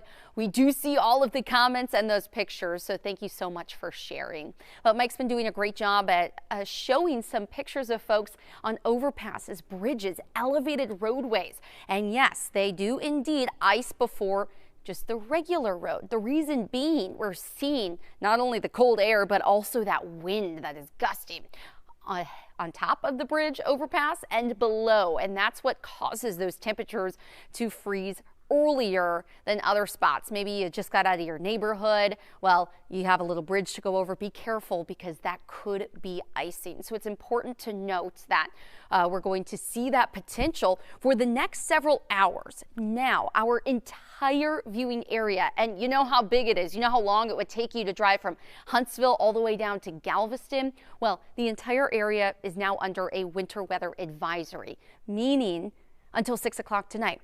So we could be seeing those freezing rain, that ice pellets that some people are seeing accumulating in their yard, actually continue until then. Now, just like Mike said, the good news is our latest radar loop actually has the heaviest precipitation along our coastal zone. So from Pearland to Galveston and then off to the east. If anything, it's just going to be some light wintry mix up toward Tomball into Cypress. So I'm going to have more details on that. Here we go. You can see that loop up toward the Woodlands. If you live there, right along I-45 here, going to be seeing the chance for that freezing rain and sleet to continue. But behind that, so clearing out of Tomball right now, if anything, it would be very, very light. It does look like at this time, the heaviest stuff is going to be off to the south. So we have LaPorte here, Deer Park, Pasadena. Looks like you should be in the clear, at least at the moment, but more of that is going to continue toward Baytown, Beach City, and I mentioned League City all the way to Lake Jackson. We're going to be seeing that potential for that sleet to continue. Now, I do want to note that there have been several reports of the accumulation and ice on the roadways from Katy all the way up to Conroe, Huntsville, and even out toward College Station and Bryan. So it's very important that we talked with folks out at AAA that you are slowing down. Mike had mentioned not to tailgate, and you shouldn't necessarily be doing that anyway, but especially not when the roadways could be icy. We're monitoring the chance for a glaze all the way up to about 1/10 of an inch of that ice. And again, it's difficult to see, so you might not know, but boy, you'll feel it on the road. And so many people have already been saying reports of, hey, I've already seen 3 accidents and I've been on the road for what, 20, 30 minutes. So it's important to make sure that you are using caution while driving. Now, we are not monitoring any snow, but that is not the case from Kansas City all the way to looks like Tennessee and beyond. Right now, we are looking at Memphis, snow accumulations of just shy of 5 inches, and that came out within the last 2 hours, so potentially even more of that snow. Taking you up toward Nashville, we're looking at about 4 inches of accumulation.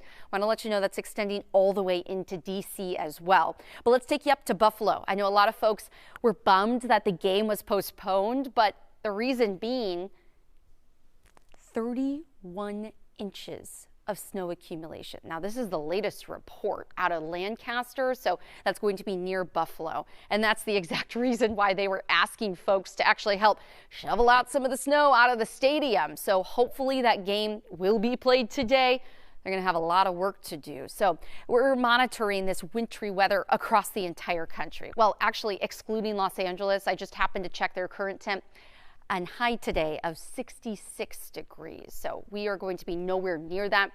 It's going to be this frozen drizzle and mist, and some spots even heavier, meaning that freezing rain. So 31 degrees right now, winds out of the north at about 17 miles per hour. But we're going to continue to bring you updates all day long right here on Fox Local, so make sure you stick with us. For now, we'll send it back to you guys at the desk. All right, so we are back with our Houston TransStar cameras here. We've been showing you all over the area the number of accidents and issues on roadways. This is a live look at the North Freeway at Spring Stutner here. You can see here, it looks like back there on the right side of your screen, further in the back, you see a number of emergency vehicles on scene responding to some sort of situation, an accident, I believe that would be obviously. Yeah, and the tough situation here, both sides of the highway. So major problems on either side, and you can tell that they are just creeping along on that overpass because it is so slick. It's probably hard just not to slip and slide all over the place, but unfortunately, look at the emergency crews are trying to help out the situation. Very dangerous situation up on the north side. And I just checked it out. Usually we would tell you, hey, hop on the Hardy, that's your alternate route. That's not going to be the case right now because the Hardy is shut down with a lot of ice and accidents as well. So if you're heading up on the north side, you may need to try to figure out how to take perhaps some of the side streets like Kirkendall. Just try to find a different route.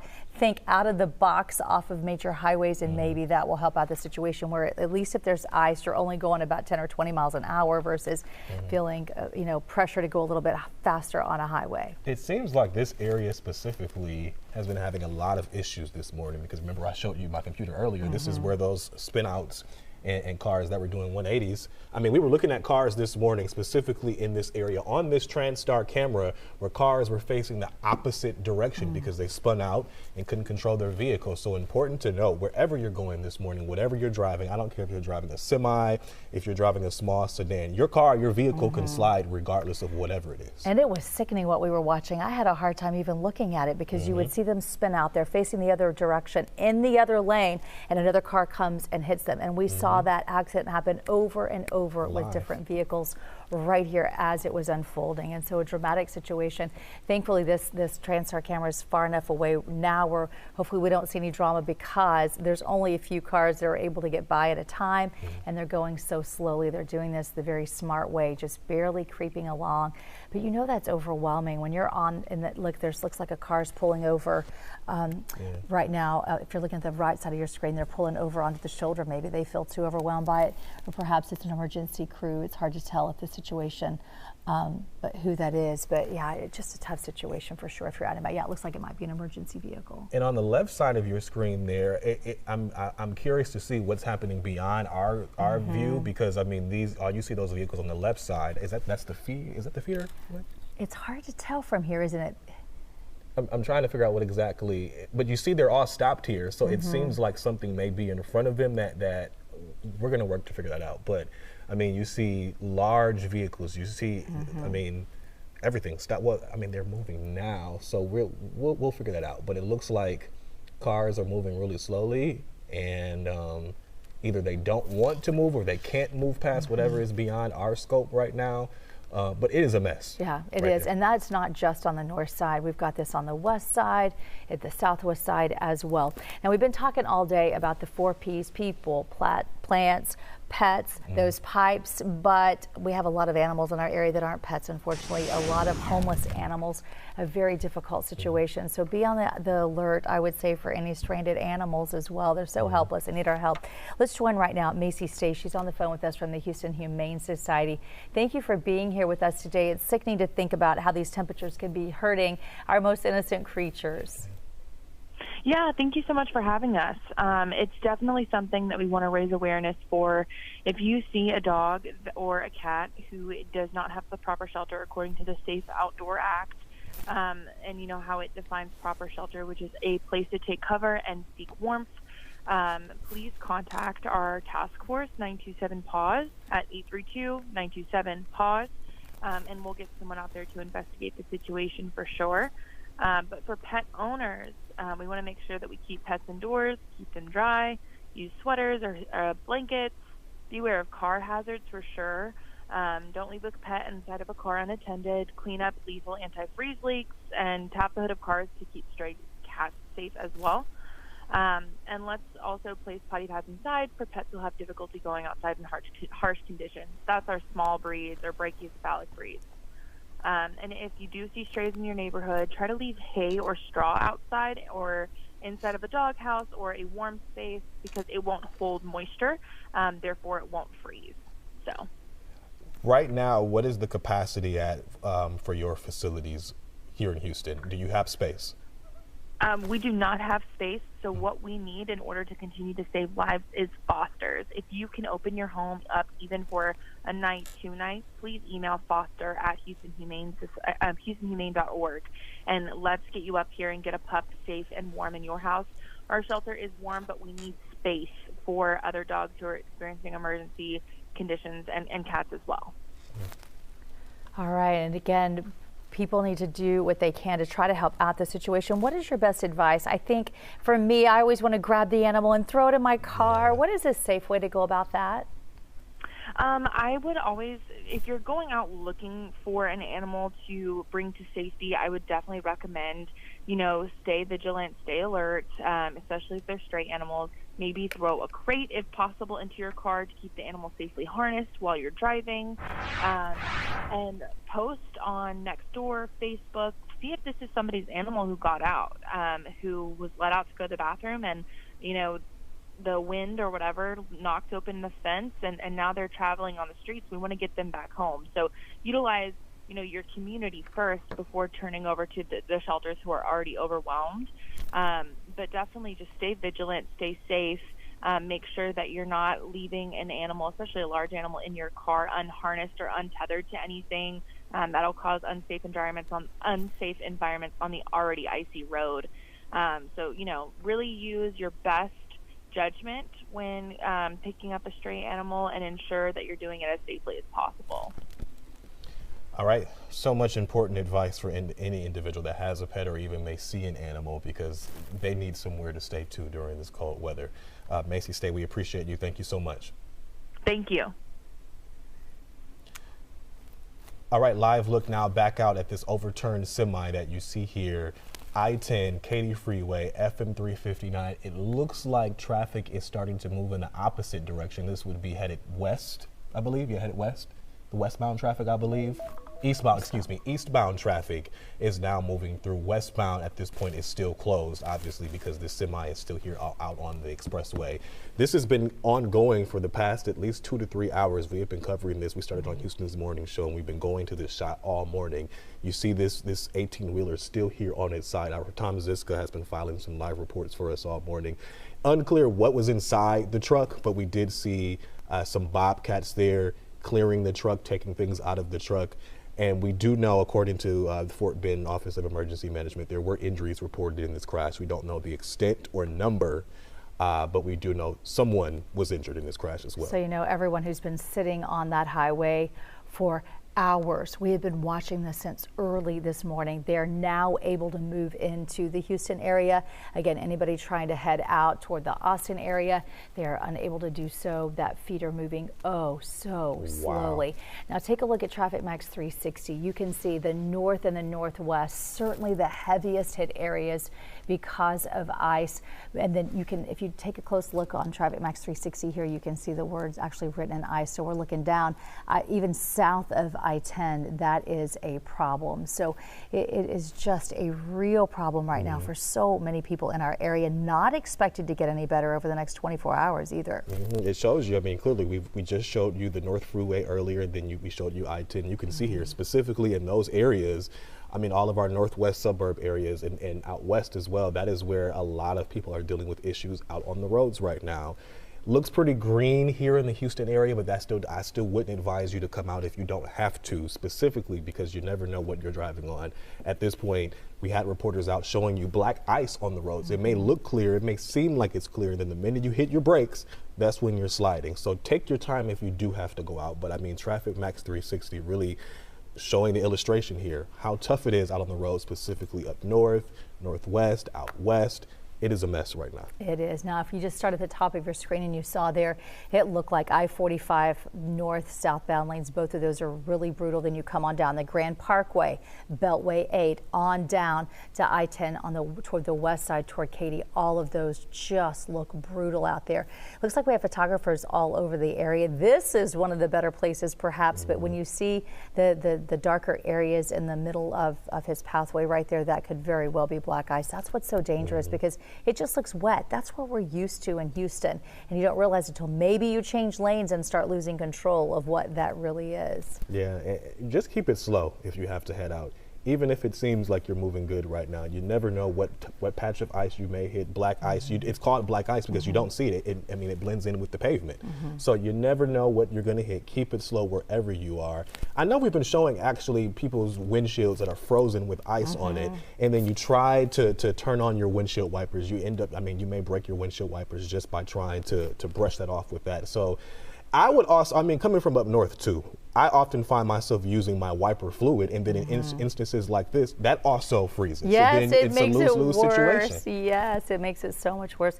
Okay, well, we've been really concerned about what's going to happen with the power for all the time leading up to this. ERCOT has been telling us over and over they felt like they had it, that this would not be a repeat of February 2021, which is a huge sigh of relief for all of us who lived through it. It was miserable. We were live from our homes with generators. It was about 40 degrees in my home, which was warmer than a lot of people because I did have a space heater with my generator, but literally with jackets, coats, gloves, giving the news through that horrible storm. Let's check in right now with Heather Sullivan. She's usually bringing you our consumer reports today. She's really keeping a close eye on ERCOT. How's it looking right now? Things are much better now. So we did have a conservation appeal from ERCOT that was in effect this morning from 6 a.m. to 10 a.m. We are through it. And I'm just going to walk over and show you. So this is the supply graph, the supply of electricity on the ERCOT website. And just to give you the simple visual here, you've got the purple line. This is the supply.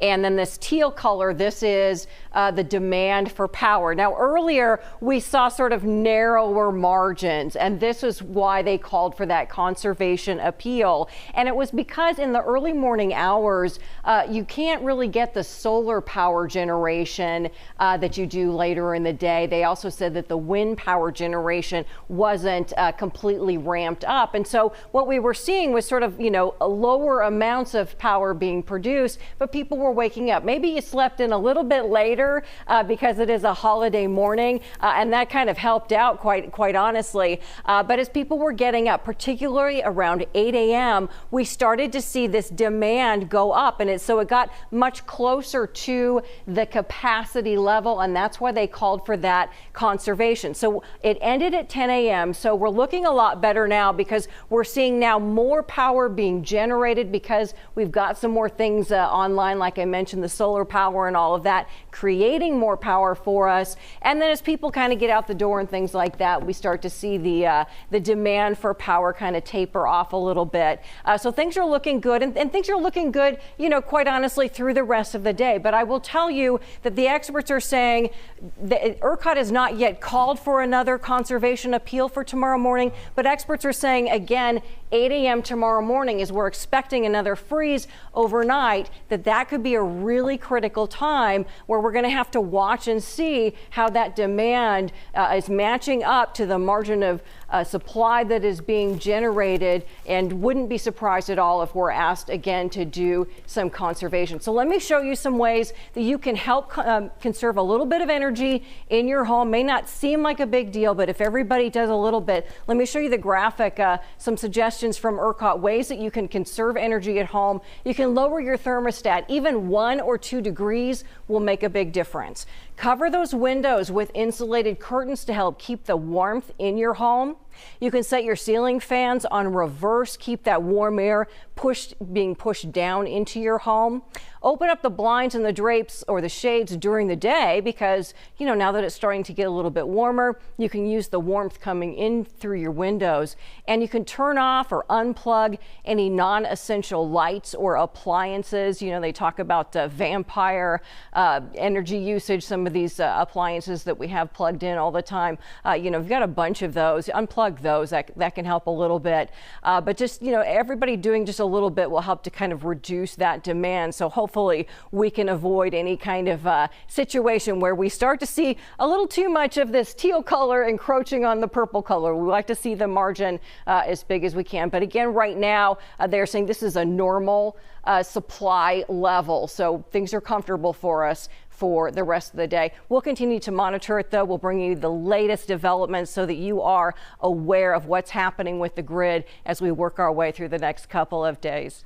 All right, Heather. Okay. I'm just getting word from our producer now that ERCOT has just issued another conservation appeal for Tuesday. And can you tell me what time we're supposed to begin that? 6 a.m. 6 a.m. to 9 a.m. Okay, so a little bit shorter than what we had today, but so 6 a.m. to 9 a.m. Again, they're asking for you to try and conserve. So take some of those just measures at home. Just, maybe lower your thermostat even 1 degree will help out so that we don't put too much pressure on our grid and we don't have to go to a situation of rolling blackouts or anything like that we've dealt with in the past. All right, Heather, thanks a lot. Obviously, as you can see there, things are updating literally by the minute. I saw the tweet as she was just talking. They just issued this literally 5 minutes ago for a conservation appeal tomorrow morning, 6 a.m. to 9 a.m. And you can imagine as things continue to develop weather-wise, things will develop then when it comes to power and everything And else. I really still think we're going to be hearing from some more school districts as we get later in the day, once they find out, is this going to melt off? Because we're not expecting to get much more, if any, precipitation once this round goes away. It's just what's going to happen on it tonight. So we're still waiting to hear that. We're just hearing from viewers who say in the Woodlands, it's just starting to come down now. They said it's really picking up as far as sleet is concerned. And then our producer just told me that if you happen to be on the Hardy Toll Road because you think that is a better option than I-45, which we just showed you, and the long time that we spent on Houston Transtar, it looks so nasty. Not the case. There's now ice at 1960 on the Hardy, and it's pretty treacherous drive in that area. Yeah, it's a mess everywhere. So your best bet is to stay home if you can. On the topic of power and energy, let's check in here with CenterPoint. We have Logan Anderson with us. Do we have Logan? Can we go to him? Hi, I'm Logan Anderson. I am the Senior Communications Specialist for Texas for CenterPoint Energy. Thank you guys so much for having me. I really appreciate it. Yeah, thank you for being here with us. I know a big concern for many people certainly was energy and power. What's the latest that you can share with us? I can share happily that CenterPoint Energy's electric and natural gas systems are performing well. We have been going through everything and we're monitoring all aspects of the situation, but our electric and natural gas systems have been performing well. And honestly, right now for us, our number one priority is the safety of our employees, our customers, and our fellow members of the community here in Houston.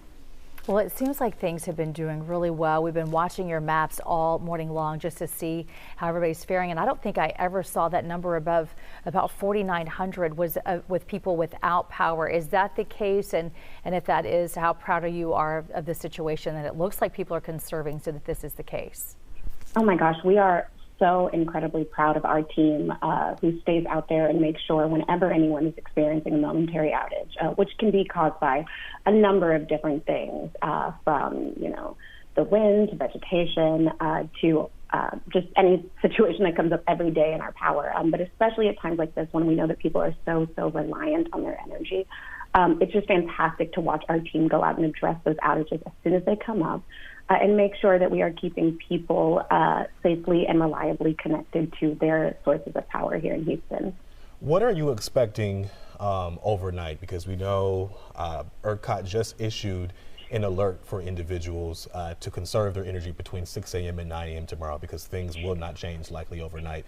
What are you expecting for customers? Any questions about grid conditions would have to be referred to ERCOT because CenterPoint does not generate electricity itself. But we are communicating with the team at ERCOT. We are continuing to share the conservation appeals with our customers and business owners and the members of our community as well. And so from everything I've seen and everything I understand, I think that we have built so much reliability and resiliency into our system over the years. And I think that we are in great shape. We prepare for situations like this. A lot of times when we have severe weather like this, we'll have crews from other cities, even states, come in just to be prepared. But in this case of this winter storm, it seems like every state, every city has it just as bad or worse than us. So in this situation, are we a little bit isolated and that it's a huge relief we don't have many problems since we're, I'm assuming, somewhat on our own? I mean, I'd like to say that we're never on our own. Teamwork makes the dream work. But CenterPoint Energy does operate across 6 different states. And in addition to the states down here, Texas, Louisiana, Mississippi, experiencing this cold weather, our neighbors up north, Indiana, Ohio, and Minnesota are also experiencing very cold weather. And so what's been really great for CenterPoint is that we have been able to communicate and collaborate with these other teams and learn from them as they experience their cold weather so that we are ready to face any eventuality down here. That's huge. All right, Logan Anderson, we appreciate you so much with CenterPoint. Thank you. All right, thank you. And thank you guys so much for all the great work you're doing here to share safety tips and communicate out with the community. It's been really wonderful to watch. Certainly our honor. Thank you again for your time. All right, Thank you. Right now, we're going to take you to Fort Bend County and check in with the judge there. We're talking about KP George. Thank you on a busy day to take time to talk to us. Bring us up to speed with what's happening on the southwest side. Yes, good morning. It is an important day, and it is actually, as you can see, there is road closures all over the county, all over this region, actually. And as you can see, and you're already, I'm just hearing, you're just saying we have, you know, a lot of places are closed, a lot of locations are closed, and obviously, I think you are interested in knowing about that hazmat situation on I-10. And what I've been told is all hazardous situation is being addressed. TxDOT is on the location, DPS is on scene, truck is being offloaded, and it is so it can be uplifted, uprighted, I should say, and moved. But the road closure is going to take a little bit of time, and because it is a mess there, so it is going to take a while. And one thing I wanted to tell our citizens. This is expected, and of course the precipitation is creating a lot of concern for us. If you don't have to drive, please stay off the road, because that's the message we have to give it to each and every one of our citizens.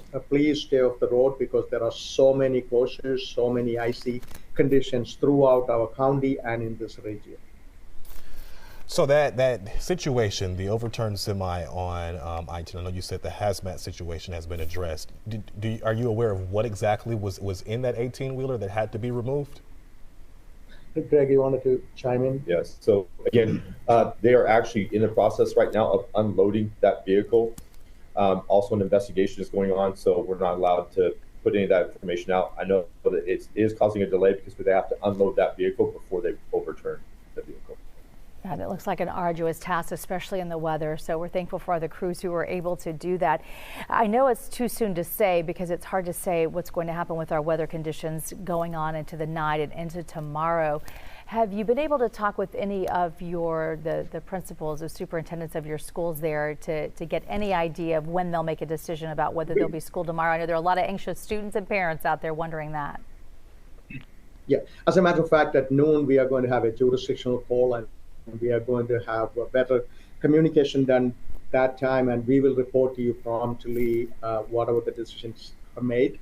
And also, I just always said this, the safety and security of our citizens, our children, are going to be always going to be the top priority. And so we have numerous conference calls scheduled from noon onwards, and so we would be able to report back of that.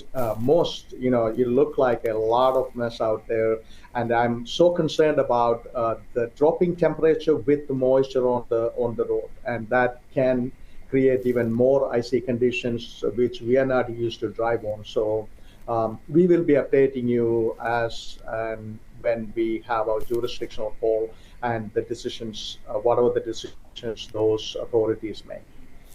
All right, Judge KP George in Fort Bend County, we appreciate you, Judge, both of you, for speaking with us this morning and sharing some more information.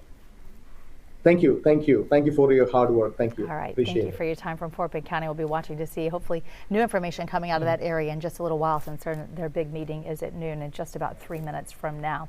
We have reporters all over the place, photographers all over the greater city, greater Houston area, I should say, just keeping an eye on those roadways, showing us community by community what's happening out there. Yeah, let's go to Shelby Rose. Last time we saw her, she was live on 45. Where are you now, Shelby?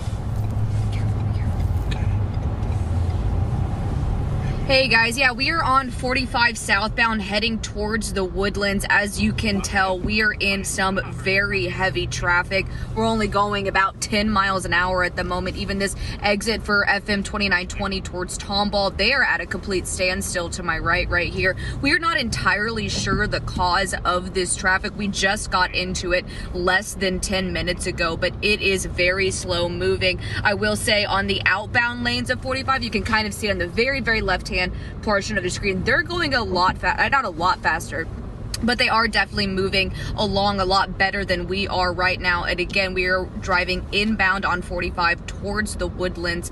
We passed Conroe, and this is where we are right now. We did see a tow truck pass by us going in our direction about maybe 2 minutes ago, so maybe that's where they're headed at the moment. Not entirely sure if it's a wreck or we need to check TransStar to see what is causing this backup, but it is very slow moving at the moment. So if you are heading into town anytime soon, take that into consideration. But the feeder roads, I mean, let's see if I can turn this camera. Look at the feeder roads right there. It is just completely standstill, so that's not even going to help you at this point. So any other alternate routes, maybe going around and be anything, or just stick it out like we are at the moment. But yes, just keep in mind it is very heavy traffic as we're going towards the Woodlands.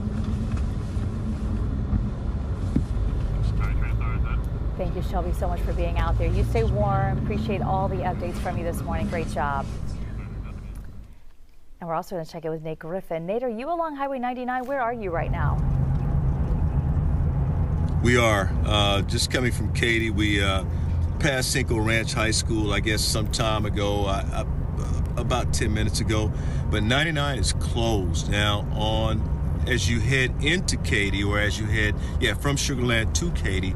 99 is open, but we're on the feeder road right now. Looks like we're about to be able to get onto 99. So what they've done, the overpasses, looks like they're trying to be careful with the overpasses, because we just got to a point where we're actually on 99. And I can tell you that there's some construction along 99 as you come from I-10 right up to the Fort Bend Toll Road, and so that's where you have some problems right there as you pass Cinco Ranch High School.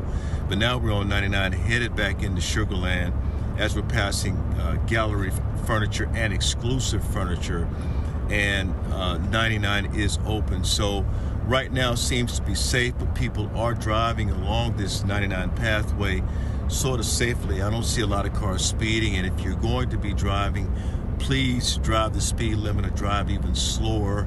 Again, you don't want to take any chances coming out here if you don't have to. Stay at home. And Dave and I right now, once again, going to an overpass.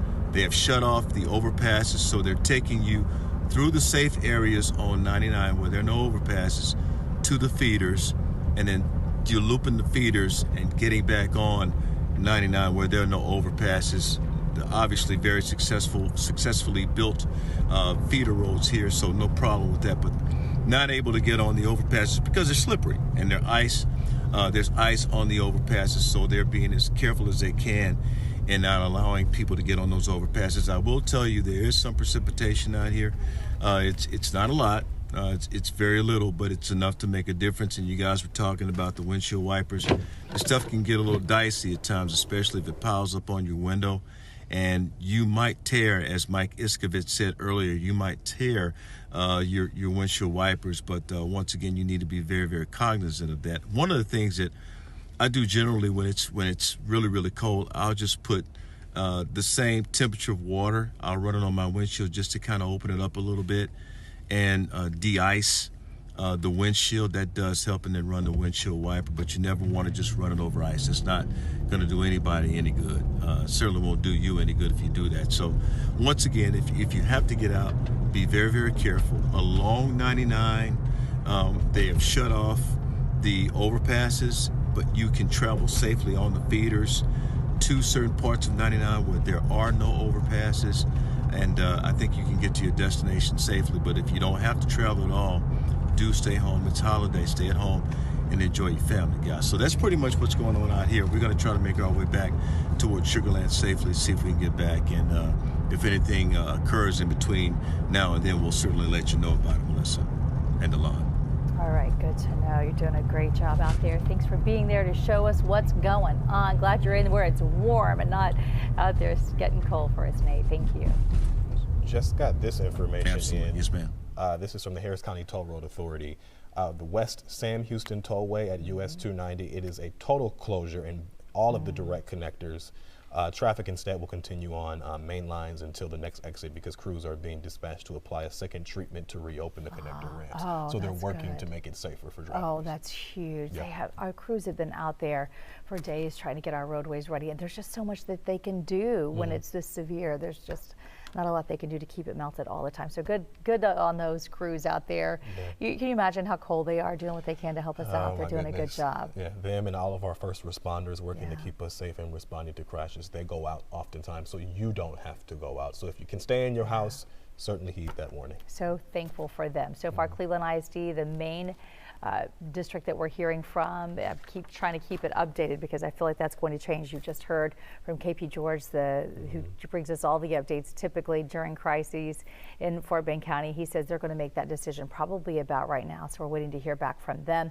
Then in about 30 minutes, we're hoping that ground lift will be lifted from Houston's Bush Intercontinental Airport. We don't know yet. We'll let you know if that's going to be the case, but that would be huge. Corrigan Camden ISD also delaying the start tomorrow. School at this point, school will start at 10 a.m. tomorrow, and we've been saying all morning, you got to imagine so many other school districts, that information likely will be pouring in throughout the afternoon and evening. As things continue to develop, let's check in with our team of meteorologists. Mike Iskovitz and Allison Gargero have been working tirelessly throughout the morning to keep us safe and up to date. So proud of that coverage. Okay, what are things looking like right now? Is it precipitation coming down in our area? Well, yes, we do still have some, and it's coming down in a couple different forms. You know, one is sleet, which are those little frozen pellets. But one of the other concerns is we now do have some freezing rain too. Some pictures coming from Houston of, you know, what is actually like icicles forming on trees and things like that. So of course, we've already had the rain falling, the snow falling, the ice pellets, excuse me. Long day, on some of the bridges and overpasses, which we've told you earlier in the morning, they're the first ones to freeze. They're going to have the coldest surfaces right now, and so therefore they're the ones that the ice is going to, you know, persist longer, and it may be something that even lasts into overnight tonight because our temperatures are not going to budge very much. Look, we're below freezing right now. Intercontinental Airport is down to 27 at this hour, and Hobby is down to 29. Off toward the north, it's even worse. Like you head out there, we just, Delon just told us about 290 and the Beltway. So it's even colder out around that way as you head out to around the Jersey Village area on your way out to Cypress. The only spot that's above freezing right now is down around Galveston Island, not that much above freezing either. So we do still have some wintry precip coming down. I think it is going to wind down over the next couple of hours, but the damage is already done because we do have lots of areas where the ice is there, and it's going to take a long time to go away. Up here in some of our northern communities like the Woodlands and Conroe and up here around Cut and Shoot, and I did get a picture before from a viewer up in Cut and Shoot, kind of on their farmland up there, and they do have some of that sleet coming down there as well. This is a hard freeze warning that's in effect. It goes into effect through Wednesday morning. So we're looking at 2 consecutive nights of low temperatures getting down into the low 20s. Very, very cold tonight. Same thing down here around the Aldine area. We did have some reports of some ice up there around Greens Point. And here's what's happening along the coastline. It's also, by the way, very cold down around Palacios. Right down there in Matagorda Bay area, there's actually been some freezing rain as well. So this is what it looks like here in Houston. There are a lot of people on the freeways, and there are certain spots like down here, by the station on the Southwest Freeway that everything seems to be cruising along just fine. A little bit more traffic flow there than we had earlier, and it's definitely still something to stay off the roads. It's a good idea to stay off the roads if you can. Look, even if you don't run into any wintry precipitation, It's 29 degrees. We have a north wind at 20 miles an hour. I mean, that wind chill is vicious out there right now. Here's a roundup of some temperatures that haven't moved at all today. So in Brenham, you've spent the entire day. I think you were 19 earlier. Now you're at 20. So that temperature hasn't moved very much. 22, the latest temperature from Magnolia. The Woodlands reporting 25. 27 in Spring, 24 Cypress, and 26 cold degrees in Jersey Village. Taking you out here to the northeast side of Harris County. It's been only just marginally warmer, but still 31 in Humble as well as in Crosby and 32 in Channelview. Still a few spotty areas giving us some reflectivity to the radar, meaning that the radar beam is hitting some objects at cloud level here, which is probably some very light sleet coming down over here around Missouri City. Sugar Land, Richmond, Rosenberg, and not too far away from where Nate was just joining us with photojournalist Dave Lanier out there on Highway 99. See how the green is showing up here. So out over the bay, it's sufficiently warm that this is probably falling as really light rain. The problem, though, is that if this is falling as rain around places like San Leon, Texas City, when you freeze, when the temperature hits freezing, you're going to end up with freezing rain, and that's very dangerous. It'll create that glaze on the roadways. Look at these recent wind chills. I mean, I'm telling you, it is brutal out there. Feels like values of about 15 degrees in Houston right now, about 11 in Brenham, 9 in College Station. Even down around Bay City, the combination of some harsh winds down there with some cold temperatures have the feels like value at 11. 11, yikes.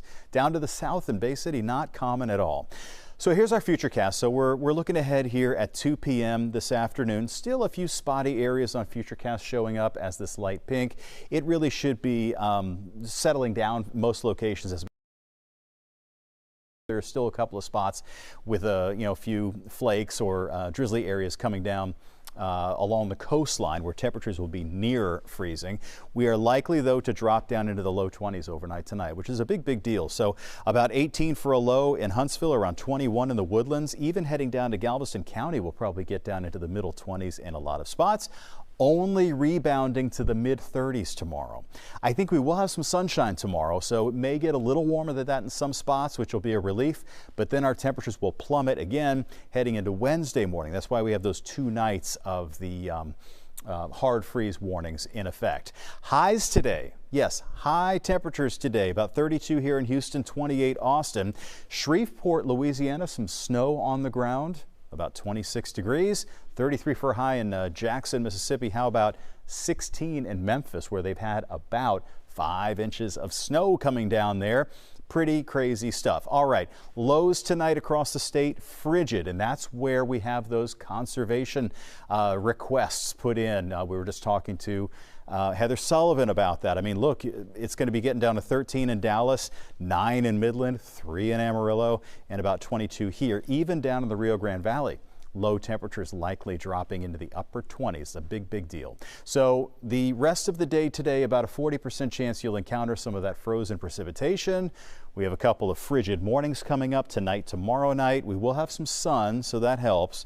A wind chill advisory is in effect around here for tomorrow because with a low of 22 and windy conditions, the feels like values could be near 10 degrees. We're going to look forward to Thursday. Thursday, high temperature around 65. Friday looks nice as well, and then we will have some cold mornings coming up this weekend, but the afternoons will be sufficiently warm that we won't be worried about any prolonged icing or anything like that. I want to thank all of you for helping us out on social media as well, sending us pictures, letting us know what's happening in your part of town. Meteorologist Allison Gargaro has been doing an outstanding job this morning, and one of the things that we've been trying to do is to let folks know exactly what's happening out there. We have all of our weather tools, right? But sometimes we need a little bit of help knowing exactly what's happening in somebody's backyard. You're exactly right. It's the local reports that mean a lot, and we appreciate everybody sharing them with us. So Mike actually posted early this morning, hey, what's happening in your neighborhood? And I want to scroll up. We have had 314 comments. 18 people have shared this post, and more than about 600 likes, but this is from Natalie Gonzalez out in Eagle Lake, Texas. She posted about 43 minutes ago, and it's a video of, yes, the accumulating sleet. And look at that. Kiddos across Houston are very excited for what they probably think is snow. It technically isn't, because we actually had Sandra post a close-up video, or a picture rather, of what this actually looks like. So yes, from afar you see accumulation on the ground, so you're thinking snow, oh my goodness, but it's going to be these little ice pellets, and if we zoom in here you can see that they're little spheres and they're frozen. So if we see some of that freezing rain or sleet, this is what it actually looks like. If it were to be snow, you would actually see the snowflakes, and it would be much lighter. And you know, if you wanted to make a snowball like folks up in the north, you'd have to have a lot of it. So right now, this is going to be the ice pellets that we're watching. But I want to take you back out to some of the other pictures and videos. Mike did a great job at showing this about 20-30 minutes ago. But here's a bridge. This is from 1097 over Lake Conroe. This is a very interesting video because you can see the steam from the lake. So the water is warmer and it's showing that steam coming across, almost a little spooky, like you would think maybe it's around Halloween, some of that fog. But this is from Kim out in Conroe, like we mentioned. But you can see the actual water. First off, it's difficult to see because of that steam, but the winds are making it very rough. I'm from Michigan and I grew up on Lake Michigan, and it almost looks like what you would see when a storm rolls through up there, that it's very rough waters. So obviously nobody's going to want to be out on the water in this, but it's just interesting to see some of the videos. And then Miss Patricia Cook sent this from Katy, Texas. Her cute little doggo, I wish we would have gotten a name, but it's probably like, boy, what is this? It looks like the tail's wagging in the picture, so probably the dogs are enjoying a little bit of the cool down, but you can see that accumulation of the sleet there. So it's really great to see all these photos. I'll keep going down. Looks like Cypress. Looks like ground is wet there. Potentially not ice, but if you look at the cars right here, the tops of them, if I can zoom in and down a little bit, there is the accumulation on the windshield there. So great to see all these photos from folks, again, sleeting in Cypress.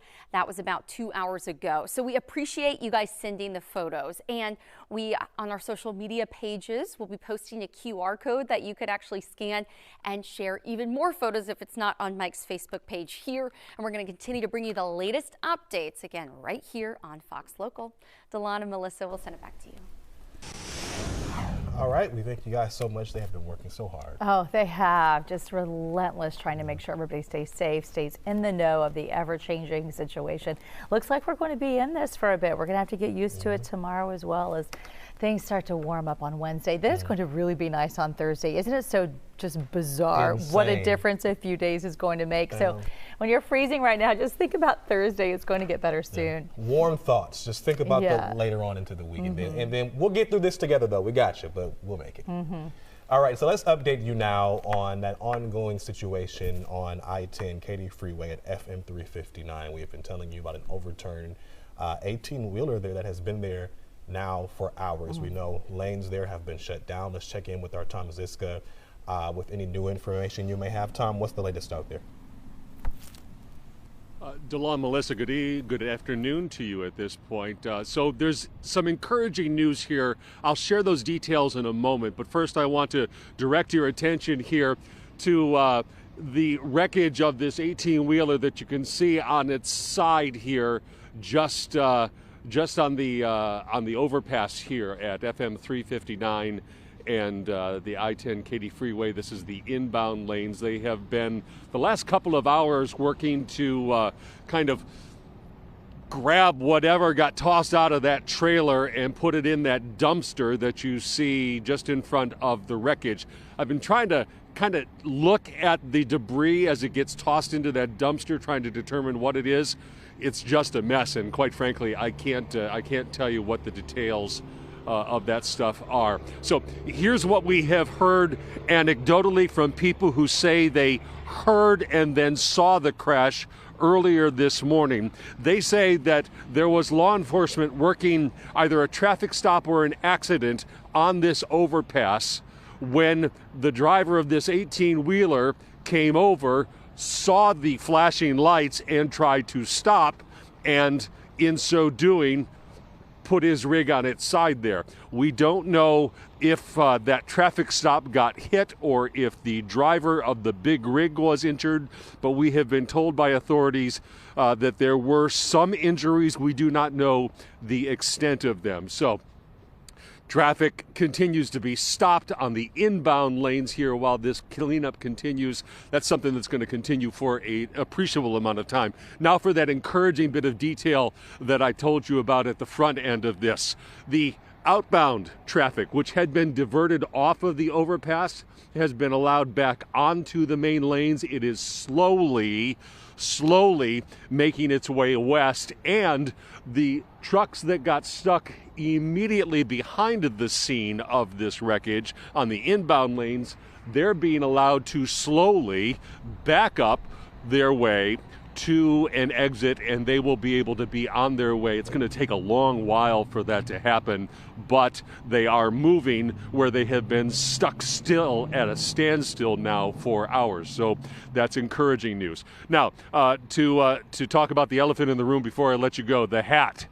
This is a beaver skin hat. It was my father's. He got it in Alaska years ago, and after his passing, it's now in my possession, and I will tell you that it is warm. I'm grateful for it, so thank you to that, Dad. But that's the latest here out in Brookshire. The mess continues to be a mess, but slow, incremental, encouraging signs.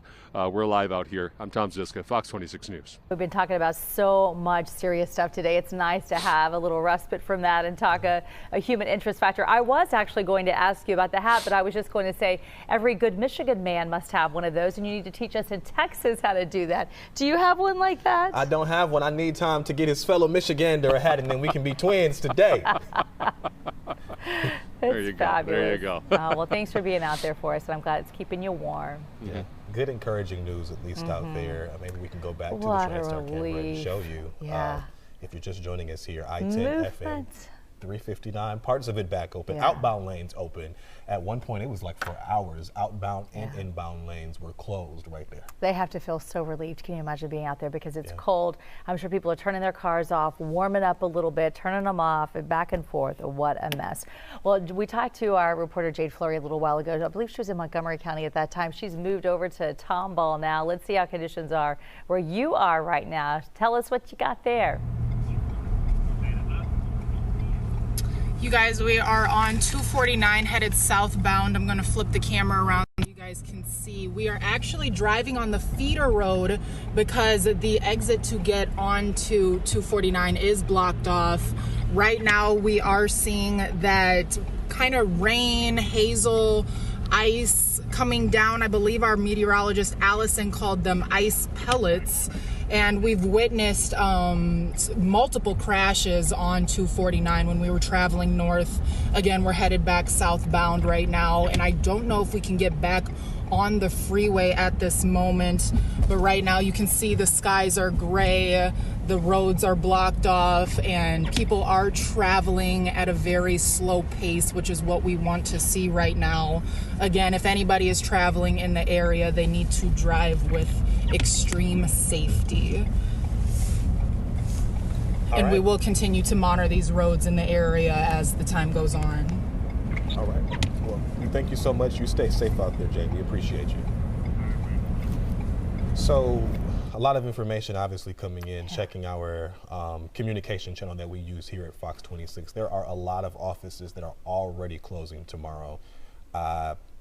Several tax offices, I'm looking here actually, speaking of Texas A&M already closing tomorrow, already canceling classes tomorrow for students. So if you have a student attending A&M, Texas A&M, classes are already canceled for tomorrow. They have had it even more severe than us. It's been about 10 degrees cooler than there, and I was actually driving fairly close to that last night. Their freezing rain started early yesterday evening, so this has been piling on top of it, even worse for them than us. Yeah, Brazos County also closing its offices tomorrow. The judge there already authorized the closure. Harris County tax office is closed tomorrow. And as we told you already, Cleveland ISD canceling school tomorrow for students. And you got to imagine several other districts will likely be doing the same. I'm just scrolling through here. Leggett ISD having a late start tomorrow for school, Tuesday tomorrow, starting at 10 a.m. So I can imagine a number of districts will be doing the same. I mean, we talked to Fort Bend County already, the judge there. They're having meetings literally at this hour to determine if classes will happen tomorrow. So as the afternoon progresses, that number, I imagine, will definitely increase when it comes to cancellations and delays. You would certainly think so. I was just trying to see what the deal is with our airports, to see what our traffic advisories are, and we're supposed to lift that ground lift in about 8 minutes. Hopefully that's the case. I haven't seen any updates on that. But you know that people have to be so eager to get wherever they're going. And the problem is even if we can finally fly safely out of here, can they get to where they're going? Because so many other areas are worse than we are. Yeah. The challenge is real. It's awful out there right now. Let's check in with our Nate Griffin. Forgive me, Nate, I can't remember exactly where you were. Where are you and what's the latest out where you are? We're traipsing along 99 right now. We're actually on the feeder road, just crossed the Brazos River as we're heading from Katy down 99 back into Sugar Land towards 59. So that kind of gives you an idea of where we are. We've got some precipitation over here as well, DeLon. So, you know, we're trying to be as careful as we possibly can. Now, what's interesting is that this is the only overpass that I've not seen closed, and it's the one that kind of takes you right into Sugar Land along Crab River Road at 59. That's the only overpass I've not seen as you head back into Sugar Land. The only overpass I've not seen that's closed. Once again, the gas stations out here are open. So if you need gas, if you're traveling, you have an opportunity to stop and get gas. But remember, most importantly, if you don't have to get out, don't get out, because once again, there is got a little bit of precipitation falling right now, and you don't want to have to use your windshield wipers if you don't have to. So remember, drive the speed limit, drive with your lights on. That's most important. Also, if you don't have to go over the overpasses, don't do it. Stay on the feeder roads. Again, a lot of the overpasses have been closed, and as I'm looking at 59, the 59 overpass right now, as you cross the Crab River Road, and that's 59 going south into Richmond Rosenberg, that overpass is open. A little shocked by that, but it's open right now. So maybe they don't see it as a danger area right now, but I can tell you that, again, a lot of these overpasses have been shut down, they have been closed, and they are slippery. So you want to be very, very careful when you're driving this way. So right now, as we're passing the Methodist Hospital here in Fort Bend County at 59 and Crab River Road, not seeing a lot of action, not seeing a lot of cars out here. But what we are seeing, we're seeing people drive very, very carefully. It's very important. And once again, we do have some rain that is falling. That's what's happening right now. It looks like as I look at the freeways and the speeds that people are traveling, they seem to be traveling around 55, 60, 65 miles per hour. And I hope they're not throwing caution to the wind, because that would not be very wise. So if you have to get out, and I've repeated myself several times this morning, if you have to get out, just take all of the necessary precautions and make sure that you're tuned in to Fox 26. Even you can stream it in your car. And so you're listening to us and understanding exactly what you're dealing with here in terms of weather and what not to, where not to go and where you can go safely and travel safely. So that's about as much as I can tell you. We're going to make our way back towards the Sweetwater Country Club, which is where we were this morning, 59 going north from Rosenberg back into Sugar Land, and kind of see what the highways and byways show right there. And as we come underneath the overpass, no problem. I was checking to see if any kind of sand had been put on the road, but no precautions in that general direction. So no sand on the road so far. On the overpasses, I've not seen any. And normally what they would do is put sand or salt out to make it a little safer for people to go over these overpasses, but that's not the case at all. As we're coming up on the Brazos River turnaround, which many of you know has been closed, so don't even attempt to go that route. Take that route. We're just going to continue north and see what we see, and it looks like people are traveling safely on the freeway as well as on the feeder, guys. So far so good. That's about as much as we can give you at this point. Back to you. It is a relief. All right, thank you for that. And yeah, you guys be very careful. slow your go the whole time you're out there. I know you were just talking about the ground stop. I know, Melissa, you were just talking about the ground stop at Bush. It looks like they just extended it until 1:30. It was supposed to be lifted at 12:30.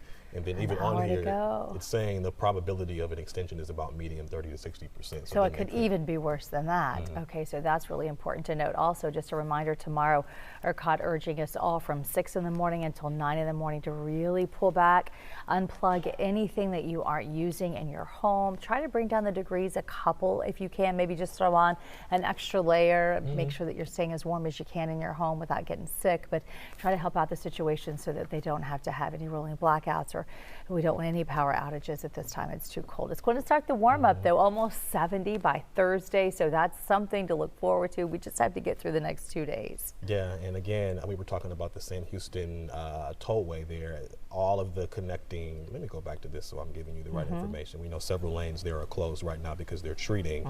The West Sam Houston tollway at US 290, total closure still as crews there work to reopen the connector ramps. They're de-icing the ramps right now.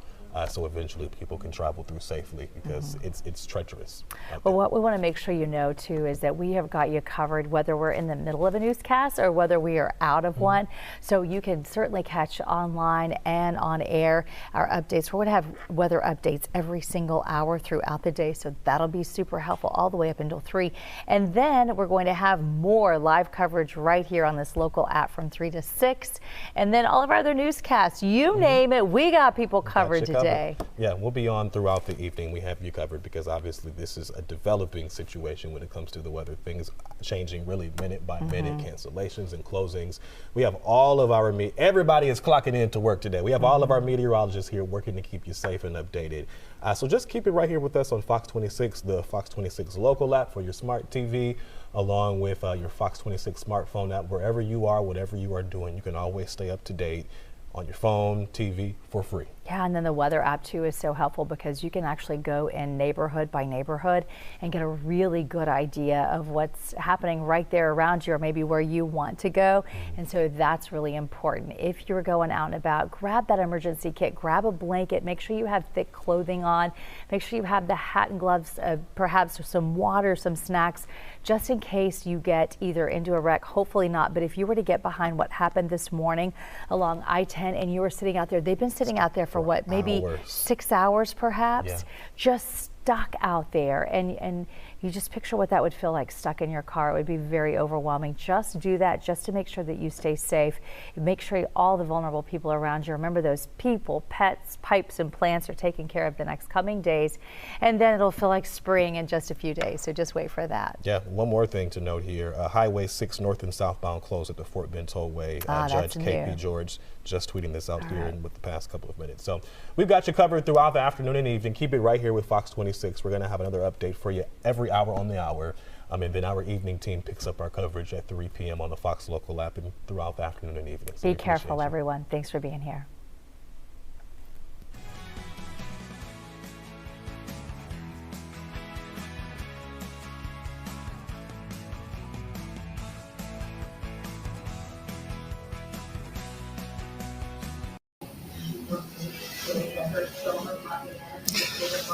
Okay, everybody, how's everybody doing? We're going to let everybody kind of gather in here. It is Monday. It has been quite a day.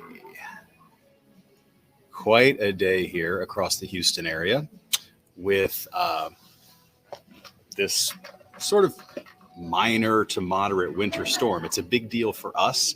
You know, it may not have been a big deal for some other cities across the country, but we had some freezing rain. We had some sleet, which was kind of interesting. And in fact, we're going to talk about that, sort of what came out of the sky today and what didn't come out of the sky today. You know, lots of reports of people seeing snow, but it was really more sleet. And we'll talk about that. We just got finished doing our extended coverage on Fox Local on our smart TV app. So we were on Fox 26 Morning News from 4 to 10, and then from 10 until 12:30 just now, we were on our streaming platform on Fox Local. And so I have my earpiece in and all of that stuff, and I'm ready to take it off. So I'm going to go ahead and do that now because it's been just too many hours.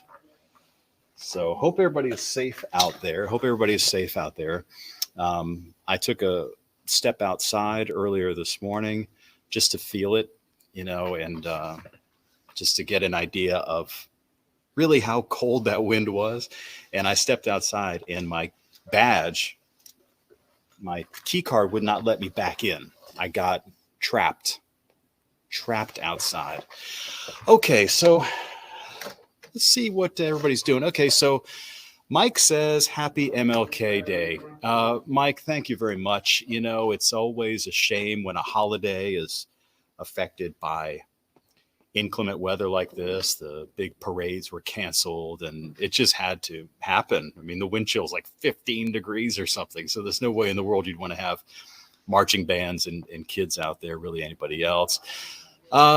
Ricky Ricardo says Greens Point is seeing snow right now. Well, we're going to talk about it, about exactly kind of what we saw out there, what's been happening.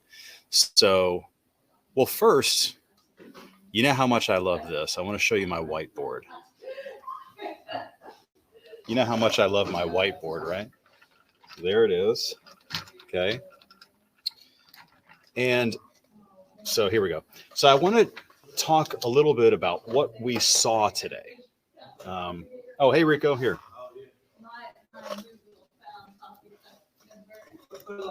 Here, hold on. Rico's here. There you go. Thank you, sir. Thank you, man. All right. So the question is, did we see snow today? There might have been some. I can't guarantee that there was no snow, but I do want to show you what we did have, and then I'll show you some pictures of it. And what we had today we still have it actually, two different things. So we had sleet, or also known as ice pellets, and we had freezing rain. So here's your cloud. Okay, and we have a layer here that's below freezing. Let's say below 32 degrees here, right under the cloud is below 32. And then there's a little area here where it's above. It's just like a little layer here. Well, I say little layer, it's a few thousand feet thick. I'd have to look at the vertical profile, but it's let's say it might be 5,000 feet. 5K.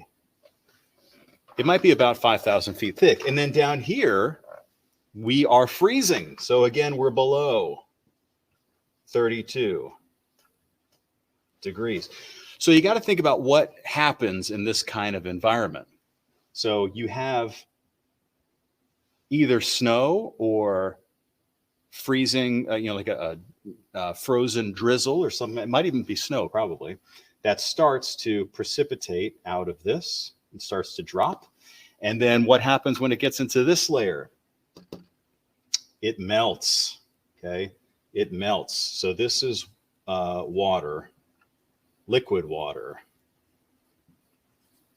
As it falls through here, it becomes rain, liquid rain.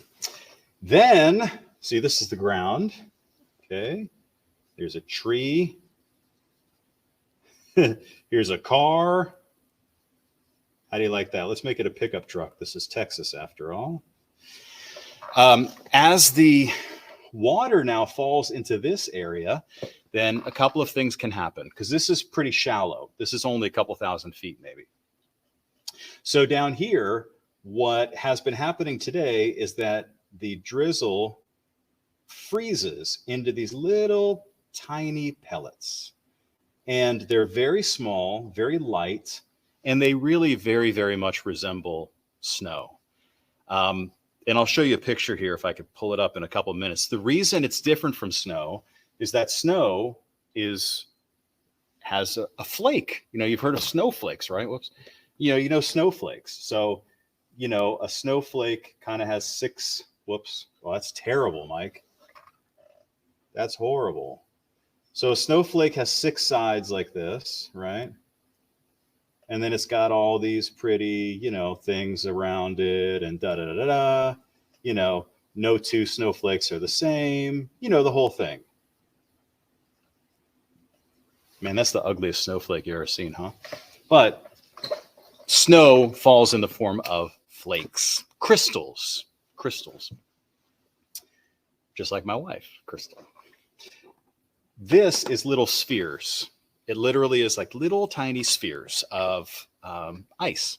So that's what a lot of us saw today. Now, another thing that happens that we saw is called freezing rain, and that is nasty. Freezing rain is very dangerous. That's where this doesn't freeze. Okay, it keeps falling as liquid. Well, I'll put it over here. It keeps falling as liquid. See, I'll circle this, liquid water. It keeps falling, and then, boom, it hits the tree. The branches on the tree are below 32 degrees, and you have ice. Ice. Then, same thing over here. Your truck, you got it parked outside. You're inside, you know, watching highlights of the Cowboys game if you want to. Maybe you don't want to. And then this freezes, so you get ice. I did that twice. Ice. That is called freezing rain.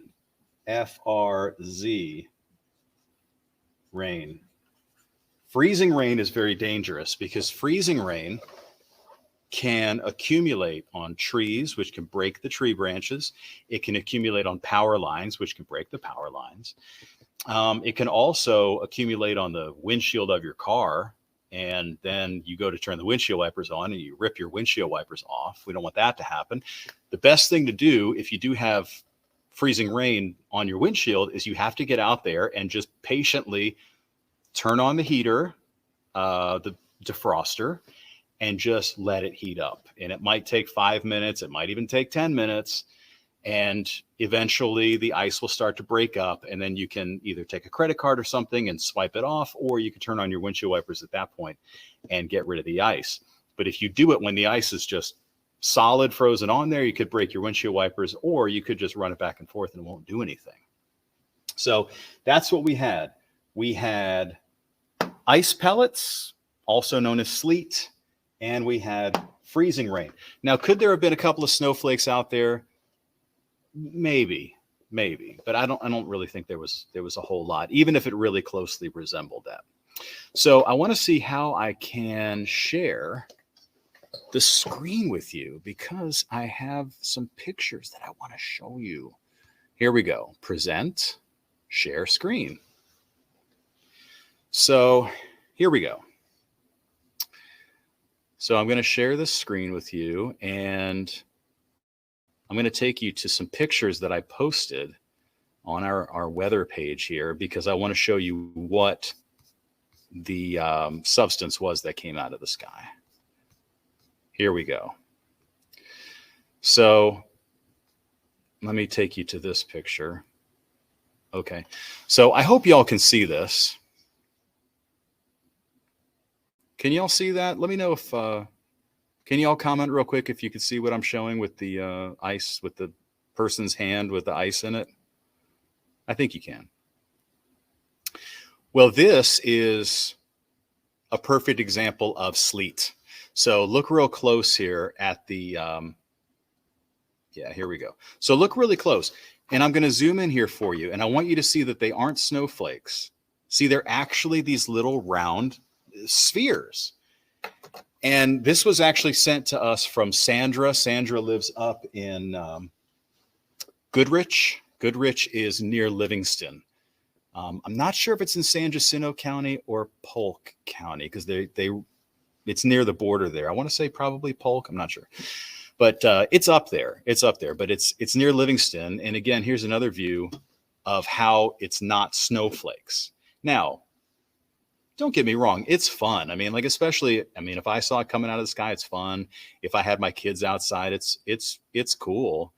And, you know, if you want to tell them it's snow, I'm not gonna I'm not going to give you a hard time about that. But technically, it isn't snow. We also have these cool pictures that came to us from Lake Conroe. And let me see if I could pull this one up for you. There was this fog that was coming off of the lake because very cold air that's moving over the relatively warm waters of Lake Conroe. So you have this evaporation that's coming off of the surface. Here we go. So this is even a cooler one. Yeah, this evaporation coming off of the surface, and then as it interacts with the cold air on top of it, it forms this, which over the ocean you would call sea fog. It's also known as sea smoke, and it's really just it's a variety of fog that forms. So this was very, very cool to see up there around Lake Conroe. It's kind of dangerous though, because I think was it in this one where there's a bridge there that people, yeah, you see that bridge on the right side. People got to drive over that bridge, and if you get to this area where kind of, the bridge is too close to the water, then you're driving through that very low visibility area. So again, here's another view there from Lake Conroe. So that, I don't know, I thought that was kind of, scary / cool in a, in a meteorological kind of way. We got some other good pictures here. Wait, I got to find my breaking channel. Here we go. This is just our communication system within the news department. Okay, those are the Conroe ones that I just showed you. So here we have an example of freezing rain. So this was sent to us from one of our viewers. And this is where it forms on your windshield and forms ice on your windshield, which is the one where, I don't want you to break your windshield wipers. And then this is a look of some accumulating sleet on the ground that admittedly absolutely looks like snow. And maybe in this case it is. I'd have to examine it a little bit more. And this is in Katy. This is from Sergio Fonseca, who was at a construction site in Katy. And let's see, do we have, here's, some ice on a car. I think this was up in the Conroe area. It's in Cleveland. Here's another look at that one. This is very typical of what we saw across the area today, this light dusting, but some people did see a whole lot more. Definitely. So here we go. There I am. So let me see what y'all have to say out there. Excuse my whiteboard. So let's see what y'all are up to. It's been a long day. I woke up this morning at, I got up at midnight, and then I tried to fall back asleep, and then I got up, my alarm went off at 1, and I got up, and of course I met with Pippin and I, my dog, one of my 2 dogs. We always have to have a reunion when we haven't seen each other for longer than about 10 minutes. So there was a big reunion and a lot of belly scratches and all that stuff. And then I had to go get Goose. Now, Goose is our puppy. Well, he's about a year old now, but he's the baby. He's the one, you can see him on my Instagram page. He's a half Chihuahua, half poodle, and half, we don't know what, skunk, I think. I'm pretty sure skunk or squirrel. He doesn't stink. He's a little skunk. But anyway, we had him in front of the heater. I have a space heater. So I sat there. I have the computer that I'm on right now. I used it to log on to the computer and get my show started before I came in because I knew it was going to be a busy day. And so I had the dogs. They love sitting down in front of the heater and just lounging. So I had to go. I had to leave. I was going to be late for work. So I go over to get Goose because he sleeps in his crate. And as soon as I went to pick him up, he growled at me. I'm like, gosh, Goosey. I mean, he never growls like that, but he was mad at me. He wanted to stay in front of that space heater. It was funny. Yeah, Heinz, he's kind of a Heinz 57, Amber. I mean, and so's Pippin too. Pippin is much bigger. Pippin is like 33 pounds. He's solid. He's a solid dog. And he when we bought him, he was supposed to be a Chiweenie.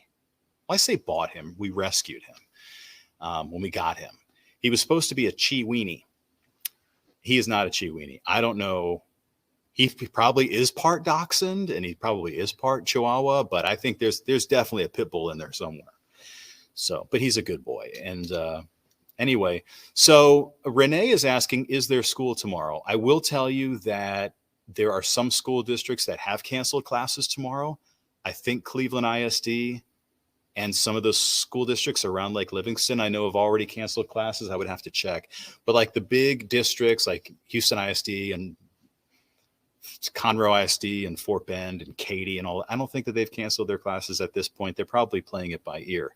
But I will tell you that I already got a text from one of my teenagers who said, do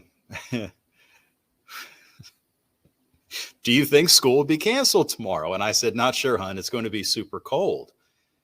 And then she said, will there be ice on the roads? And so I said, probably not, at least not where we live. But if there is, you'll have to drive to get winter driving experience because Juliana just got her driver's license about 3 weeks ago. And she said, bro, I can't go to school tomorrow because she's got a AP pre-calc quiz. So it's fun. Being a teenager is fun. All right. So Michael says that there's ice accumulation in overpasses in Pleak. That's south of Rosenberg. Yeah, Michael, you know, it's funny. There was a surprisingly kind of robust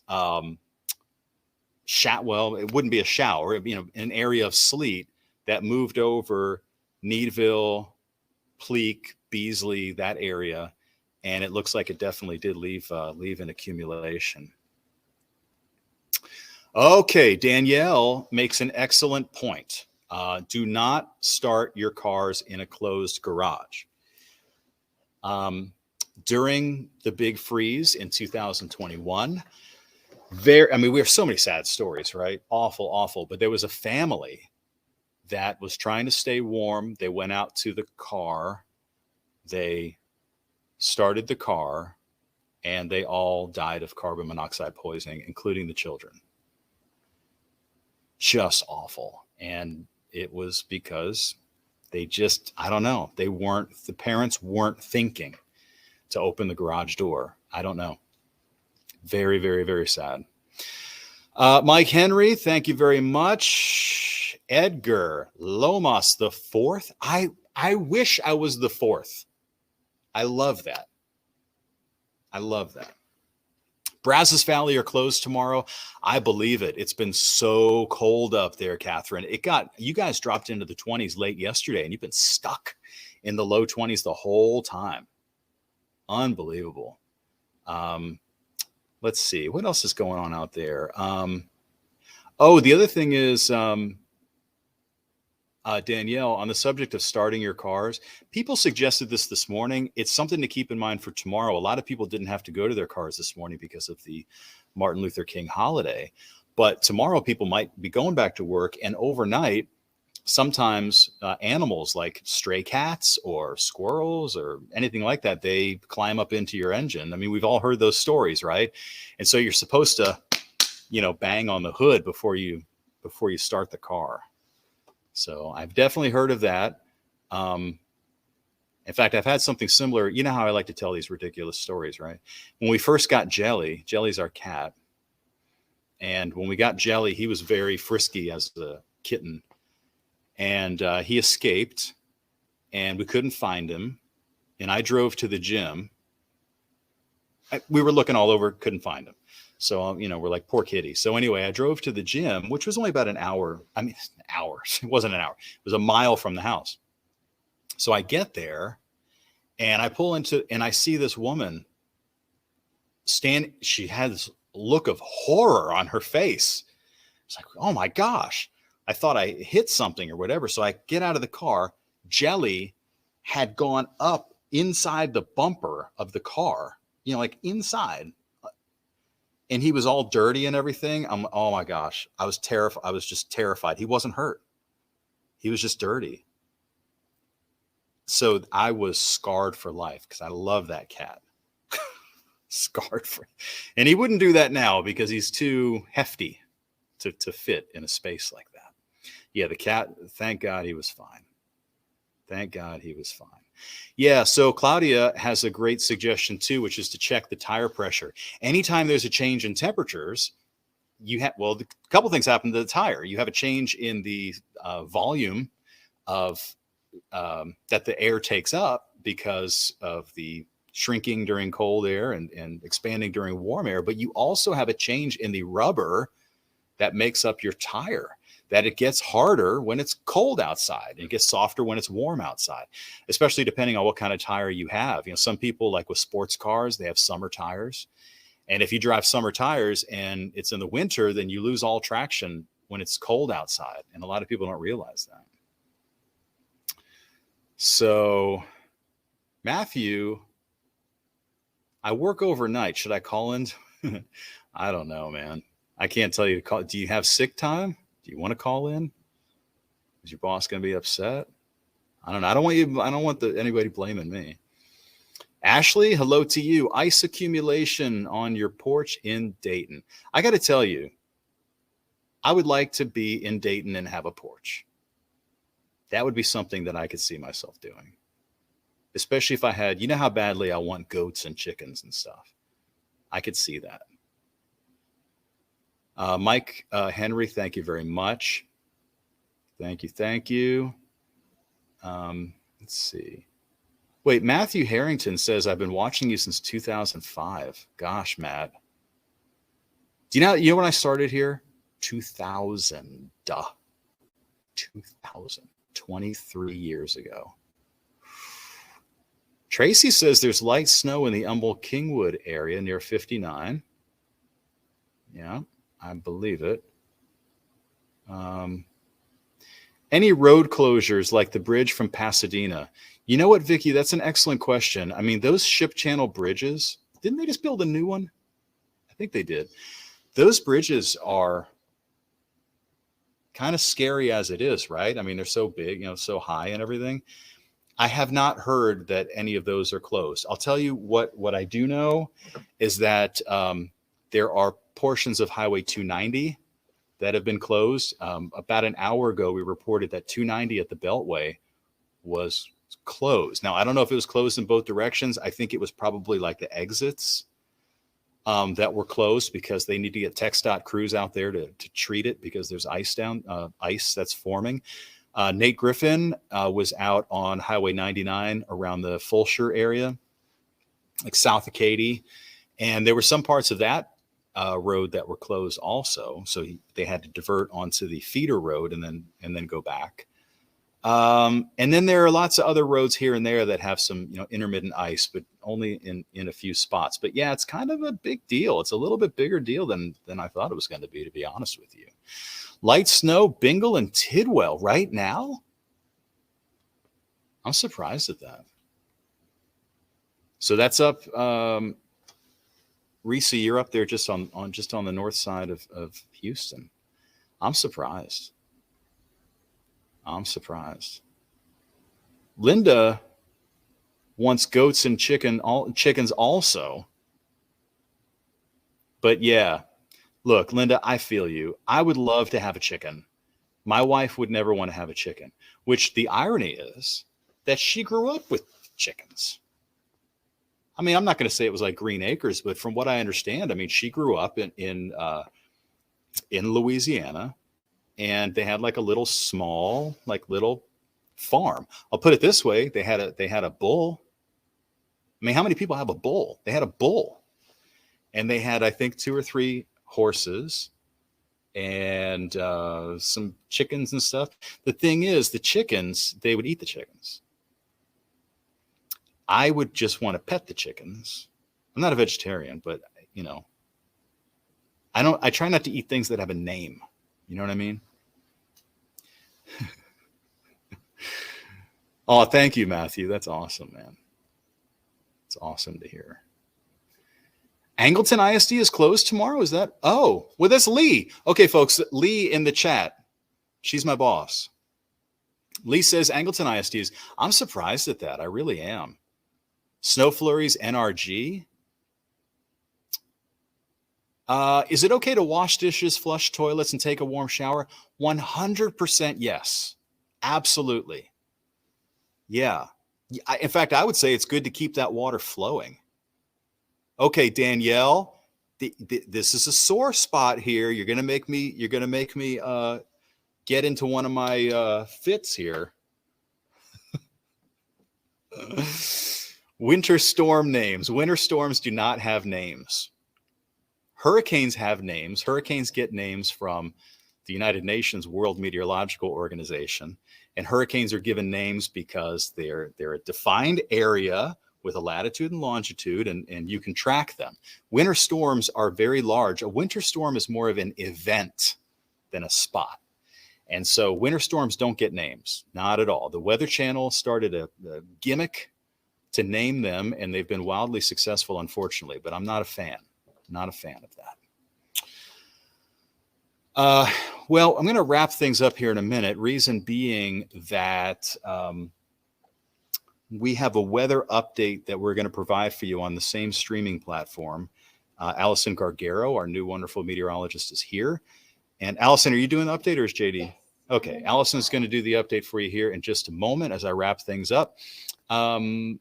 If you're watching us right now on fox26houston.com or maybe on our app, on your iPhone or Android, I want to cordially invite you to download the Fox Local app. You've probably heard us talking about it. You're probably like, what in the world is this thing? Hey, have y'all seen my guitar commercial on TV where I'm singing the praises of Fox Local? Well, what you need to do is you just head to the app store of your TV, Roku, Fire, all of that stuff. Go to the app store and just type in Fox Local, and you can download it, watch us for free. There's no sign up. You don't have to put your email or anything in there. So you're good to go. You get all of our streaming content, and it's all free. I got to go. We have a weather update coming up here in just a moment, so don't go anywhere. Oh, shout out to my brother and my mom watching from Florida. It's very, very cold here. So see y'all later. Bye.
Blast for more than 200 million Americans. We are going to end up seeing below average temperatures slamming portions of the plains just as thousands are going to be lining up for the Iowa caucuses tonight. It is a very busy day here, and it's all happening right now unless breaking weather news changes at all here on America's Weather Center. Icy roads are creating some dangerous conditions across the South. An Arkansas driver died after colliding with a tree northeast of Little Rock. Snow in your backyard or even freezing rain, which we have seen and have already heard reports on. So again, that does continue across the entire area until later this evening. Now, it does look like the good news is right now the precipitation that we have been watching is going to be pretty light. But take a look at the reports from Huntsville to Conroe, Humble, down to Houston, and even over to Katy into Waller County. We were monitoring some accidents. An 18-wheeler did turn over and turned into a hazmat situation. So there is the potential for ice on the roads, and it is going to be likely over the next few hours. So it's important to make sure that you are staying safe on the roadways. Well, let's take you out to that radar so you know what to expect where you live. Right now, we're not monitoring any precipitation, mainly west of the Woodlands out to Brenham, College Station. You should be in the clear. But folks down toward Katy, even into Sugar Land, now making its way through Houston, and then on the east side is where we need to be keeping a close eye out for. Sleet is going to be possible. You can see Conroe here. We have Cut and Shoot and then Shepherd, Cleveland for reference. It's going to be very, very light. And you can see the areas. Just think of it when we're usually monitoring rain in the radar. And the smaller the area, likely the lighter it is, and potentially not even going to take shape and continue as it pushes out to the east. Down toward Jersey Village, you can see Katy on the left-hand side of your screen, as well as Cinco Ranch. Looks like you should be good to go right now, but Jersey Village, make sure that you're aware, as well as Spring Valley, that sleet, and it could be accumulating, is only going to continue. Now along our coastal zones, you can see, let me actually stand on this side here. You can see that half of the precipitation is pink and half is green. That means that we are seeing some of that freezing precipitation making its way down to the ground, but other spots it's just not quite cold enough. So just above freezing. So we actually could be seeing that rain. If not, that's where the situation of freezing rain comes in, and that could be very, very dangerous. Actually making a glaze on the road, meaning that it's going to be easy to slip on. So I mentioned that winter weather advisory. You need to be careful that overpasses are the first to freeze. And we know a lot of folks out and about on the roadways today, maybe not the best day to do so just because of that chance. Wind chill advisory in effect until tomorrow at lunchtime. And the reason being is because we are going to be waking up to, yes, even colder temperatures as we head throughout your Tuesday morning. Wind chill advisory means that we could be seeing feels like temperatures in the single digits. And let me tell you, we already saw that today. So it's going to be, again, another round of those frigid temperatures overnight. And that hard freeze is going to be possible, continuing not just tomorrow morning, but also on Wednesday. It's going to be extended amount of time with temperatures below freezing. So that hard freeze is going to be possible. Well, let's get you right on out to the current temperatures as of 1:04 on the dot. Willis, we're up to about 27 degrees, but the further west you go, Brenham is now at 21. I mean, this morning you were at 19. So over the last few hours, temperature difference, not too much at all. 22 in Magnolia as well as Bellevue.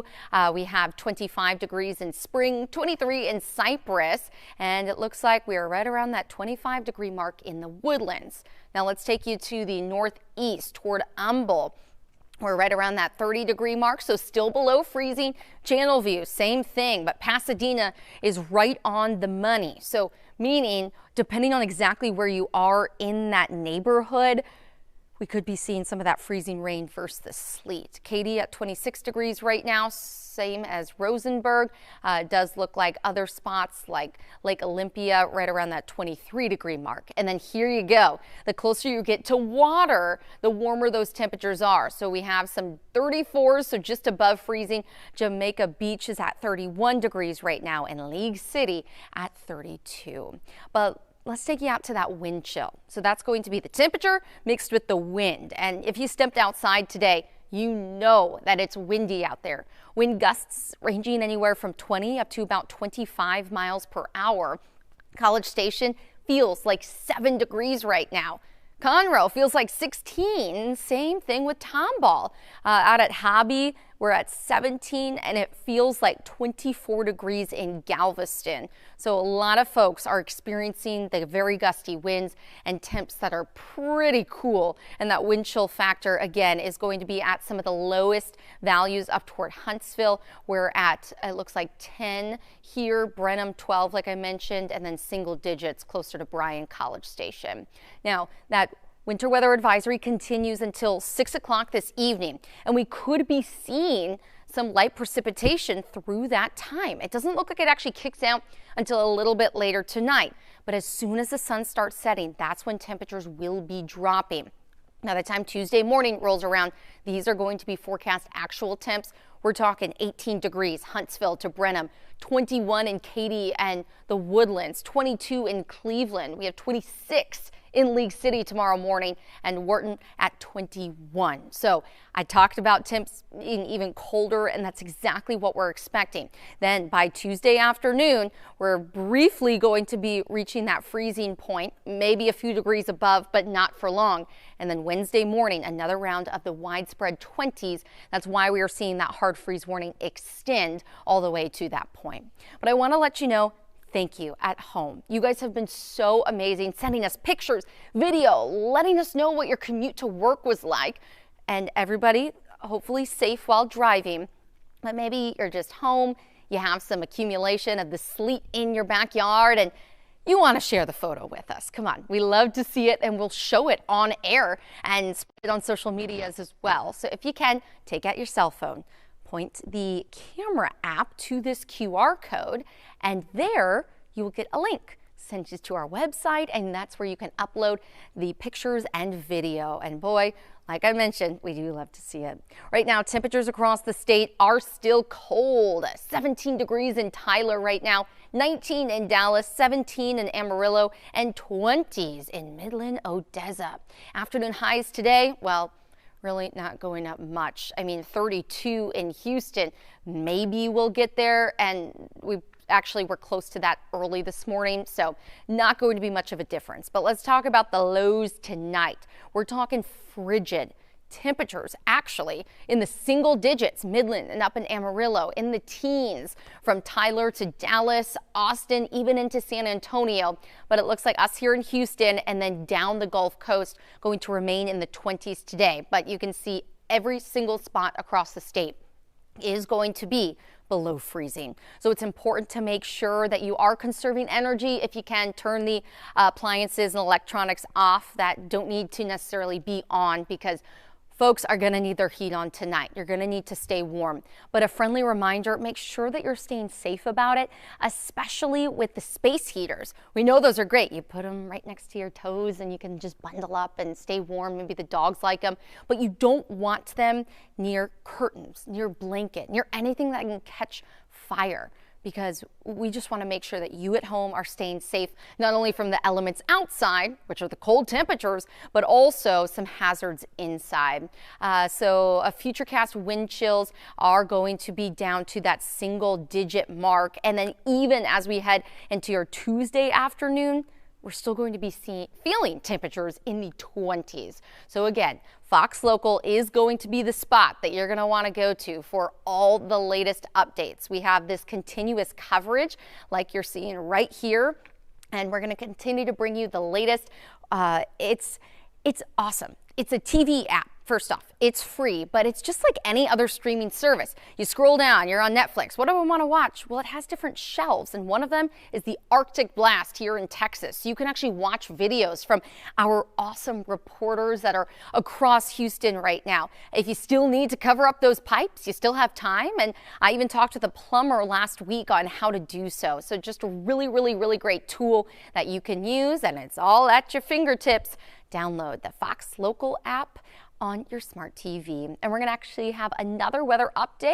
Our own JD is going to be here to let you know in just about 20 minutes from now. So everybody stay safe, stay warm, and have a great rest of your day.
Advance gives me up to $250 instantly. No late fees, interest, or credit checks. Hurry back. No guarantees. Diapers are so hard to find. Get Empower Cash Advance from $10 to $250 instantly. Download the Empower app today. Sick of annoying spam calls? RoboKiller eliminates 99% of unwanted calls. And our answer bots have fun blocking your robocalls. There's a shark circling my boat. Hang on. You gotta hit him in the nose. Yes. I'm almost done. I'm sorry. Just give me 2 seconds.